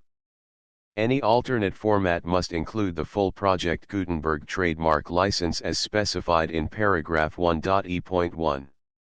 1.e.7. Do not charge a fee for access to, viewing, displaying, performing, copying or distributing any Project Gutenberg trademark works unless you comply with paragraph 1.e.8 or 1.e.9. 1.e.8. You may charge a reasonable fee for copies of or providing access to or distributing Project Gutenberg trademark electronic works provided that, you pay a royalty fee of 20% of the gross profits you derive from the use of Project Gutenberg trademark works calculated using the method you already use to calculate your applicable taxes. The fee is owed to the owner of the Project Gutenberg trademark, but he has agreed to donate royalties under this paragraph to the Project Gutenberg Literary Archive Foundation. Royalty payments must be paid within 60 days following each date on which you prepare, or are legally required to prepare, your periodic tax returns. Royalty payments should be clearly marked as such and sent to the Project Gutenberg Literary Archive Foundation at the address specified in Section 4, Information about donations to the Project Gutenberg Literary Archive Foundation. You provide a full refund of any money paid by a user who notifies you in writing, or by email, within 30 days of receipt that he does not agree to the terms of the full Project Gutenberg trademark license. You must require such a user to return or destroy all copies of the works possessed in a physical medium and discontinue all use of and all access to other copies of Project Gutenberg trademark works. You provide, in accordance with paragraph 1.f.3, a full refund of any money paid for a work or a replacement copy, if a defect in the electronic work is discovered and reported to you within 90 days of receipt of the work. You comply with all other terms of this agreement for free distribution of Project Gutenberg trademark works. 1.e.9. If you wish to charge a fee or distribute a Project Gutenberg trademark electronic work or group of works on different terms than are set forth in this agreement, you must obtain permission in writing from the Project Gutenberg Literary Archive Foundation, the manager of the Project Gutenberg trademark. Contact the Foundation as set forth in Section 3 below. 1.f.1.f.1. Project Gutenberg volunteers and employees expend considerable effort to identify, do copyright research on, transcribe and proofread works not protected by U.S. copyright law in creating the Project Gutenberg trademark collection. Despite these efforts, Project Gutenberg trademark electronic works, and the medium on which they may be stored, may contain defects, such as, but not limited to, incomplete, inaccurate or corrupt data, transcription errors, a copyright or other intellectual property infringement, a defective or damaged disk or other medium, a computer virus, or computer codes that damage or cannot be read by your equipment. 1.f.2. Limited warranty, disclaimer of damages, except for the right of replacement or refund described in paragraph 1.f.3, the Project Gutenberg Literary Archive Foundation, the owner of the Project Gutenberg trademark, and any other party distributing a Project Gutenberg trademark electronic work under this agreement, disclaim all liability to you for damages, costs, and expenses, including legal fees. You agree that you have no remedies for negligence, strict liability, breach of warranty or breach of contract except those provided in paragraph 1.f.3. You agree that the foundation, the trademark owner, and any distributor under this agreement will not be liable to you for actual, direct, indirect, consequential, punitive, or incidental damages even if you give notice of the possibility of such damage. 1.f.3. Limited right of replacement or refund. If you discover a defect in this electronic work within 90 days of receiving it, you can receive a refund of the money, if any, you paid for it by sending a written explanation to the person you received the work from. If you received the work on a physical medium, you must return the medium with your written explanation. The person or entity that provided you with the defective work may elect to provide a replacement copy in lieu of a refund. If you received the work electronically, the person or entity providing it to you may choose to give you a second opportunity to receive the work electronically in lieu of a refund. If the second copy is also defective, you may demand a refund in writing without further opportunities to fix the problem. 1.f.4. Except for the limited right of replacement or refund set forth in paragraph 1.f.3, this work is provided to you as is, with no other warranties of any kind, express or implied, including but not limited to warranties of merchantability or fitness for any purpose. 1.f.5. Some states do not allow disclaimers of certain implied warranties or the exclusion or limitation of certain types of damages. If any disclaimer or limitation set forth in this agreement violates the law of the state applicable to this agreement, the agreement shall be interpreted to make the maximum disclaimer or limitation permitted by the applicable state law. The invalidity or unenforceability of any provision of this agreement shall not void the remaining provisions. 1.f.6. Indemnity. You agree to indemnify and hold the foundation, the trademark owner, any agent or employee of the foundation, anyone providing copies of Project Gutenberg trademark electronic works in accordance with this agreement, and any volunteers associated with the production, promotion, and distribution of Project Gutenberg trademark electronic works, harmless from all liability, costs, and expenses, including legal fees, that arise directly or indirectly from any of the following which you do or cause to occur. A. Distribution of this or any Project Gutenberg trademark work. B. Alteration, modification, or additions or deletions to any Project Gutenberg trademark work, and C. Any defect you cause. Section 2. Information about the mission of Project Gutenberg trademark. Project Gutenberg trademark is synonymous with the free distribution of electronic works in formats readable by the widest variety of computers including obsolete, old, middle-aged, and new computers. It exists because of the efforts of hundreds of volunteers and donations from people in all walks of life.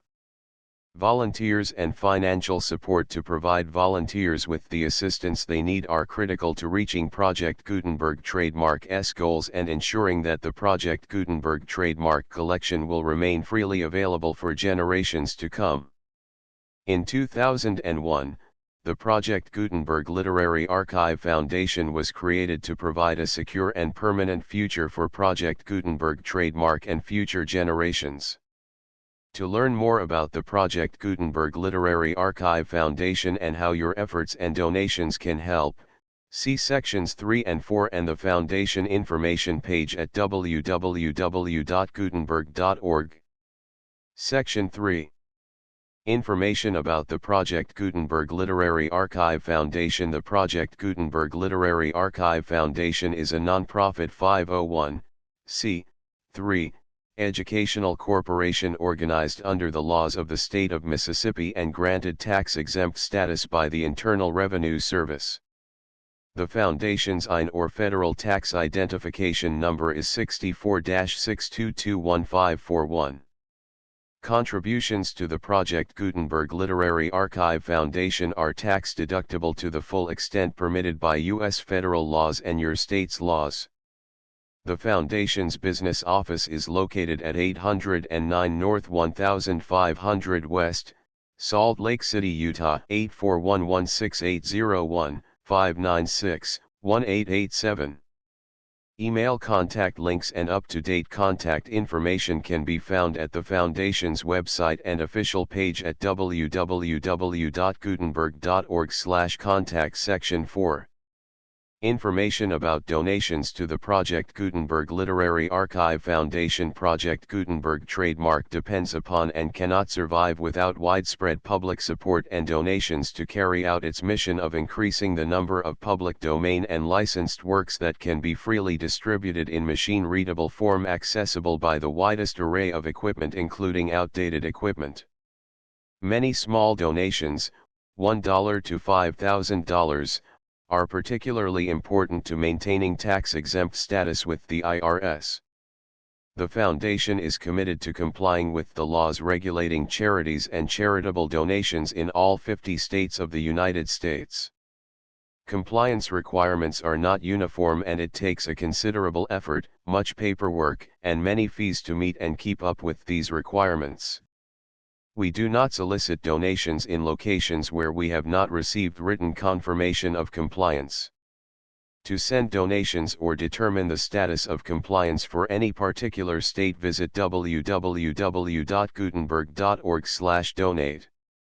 While we cannot and do not solicit contributions from states where we have not met the solicitation requirements, we know of no prohibition against accepting unsolicited donations from donors in such states who approach us with offers to donate. International donations are gratefully accepted, but we cannot make any statements concerning tax treatment of donations received from outside the United States. U.S. laws alone swamp our small staff. Please check the Project Gutenberg web pages for current donation methods and addresses. Donations are accepted in a number of other ways including checks, online payments, and credit card donations. To donate, please visit www.gutenberg.org/donate. Section 5. General information about Project Gutenberg trademark electronic works. Professor Michael S. Hart was the originator of the Project Gutenberg trademark concept of a library of electronic works that could be freely shared with anyone. For 40 years, he produced and distributed Project Gutenberg trademark ebooks with only a loose network of volunteer support. Project Gutenberg trademark ebooks are often created from several printed editions, all of which are confirmed as not protected by copyright in the U.S. unless a copyright notice is included. Thus, we do not necessarily keep ebooks in compliance with any particular paper edition. Most people start at our website, which has the main PG search facility, www.gutenberg.org. This website includes information about Project Gutenberg trademark, including how to make donations to the Project Gutenberg Literary Archive Foundation, how to help produce our new ebooks, and how to subscribe to our email newsletter to hear about new ebooks. Moral and Religious Teachings of Al-Ghazzali. The Nature of Man. 12 Human Freedom and Responsibility. 18 The Allegory of the Pen. Pride and Vanity. 39 Friendship and Sincerity. 49 The Nature of Love. 58 Man's Highest Happiness. The Unity of God. 73 The Love of God and its Signs. 78 Riza or Joyous Submission to His Will. 98 Footnotes. The Full Project Gutenberg License. 42 43 44 45 46 48 50 51 52 53 54 56 57 58 59 60 61 62 63 64 65 70 72 73 74 75 76, 77, 78, 79, 80, 81, 82, 83, 84, 85, 86, 87, 88, 89, 90, 91, 92, 93, 95, 96, 97, 98, 99, 100, 101, 102, 103, 107, 108, 109, 110, 111, 112, 113, 114, 115, 116, 117, 118, 119, 121, 122, 123, 124, 125, 126, 127, 128, 130, 131, 132, 133, 134, 135, 138, 139, 140, 141, 142, 143, 144, 145, 146, 147, 148, 149, 150, 153, 154, 155, 156, 157, 158, 159, 160, 161, 162, 163, 164, 165, 166, 167, 168, 169, 170, 171, 172, 173, 174.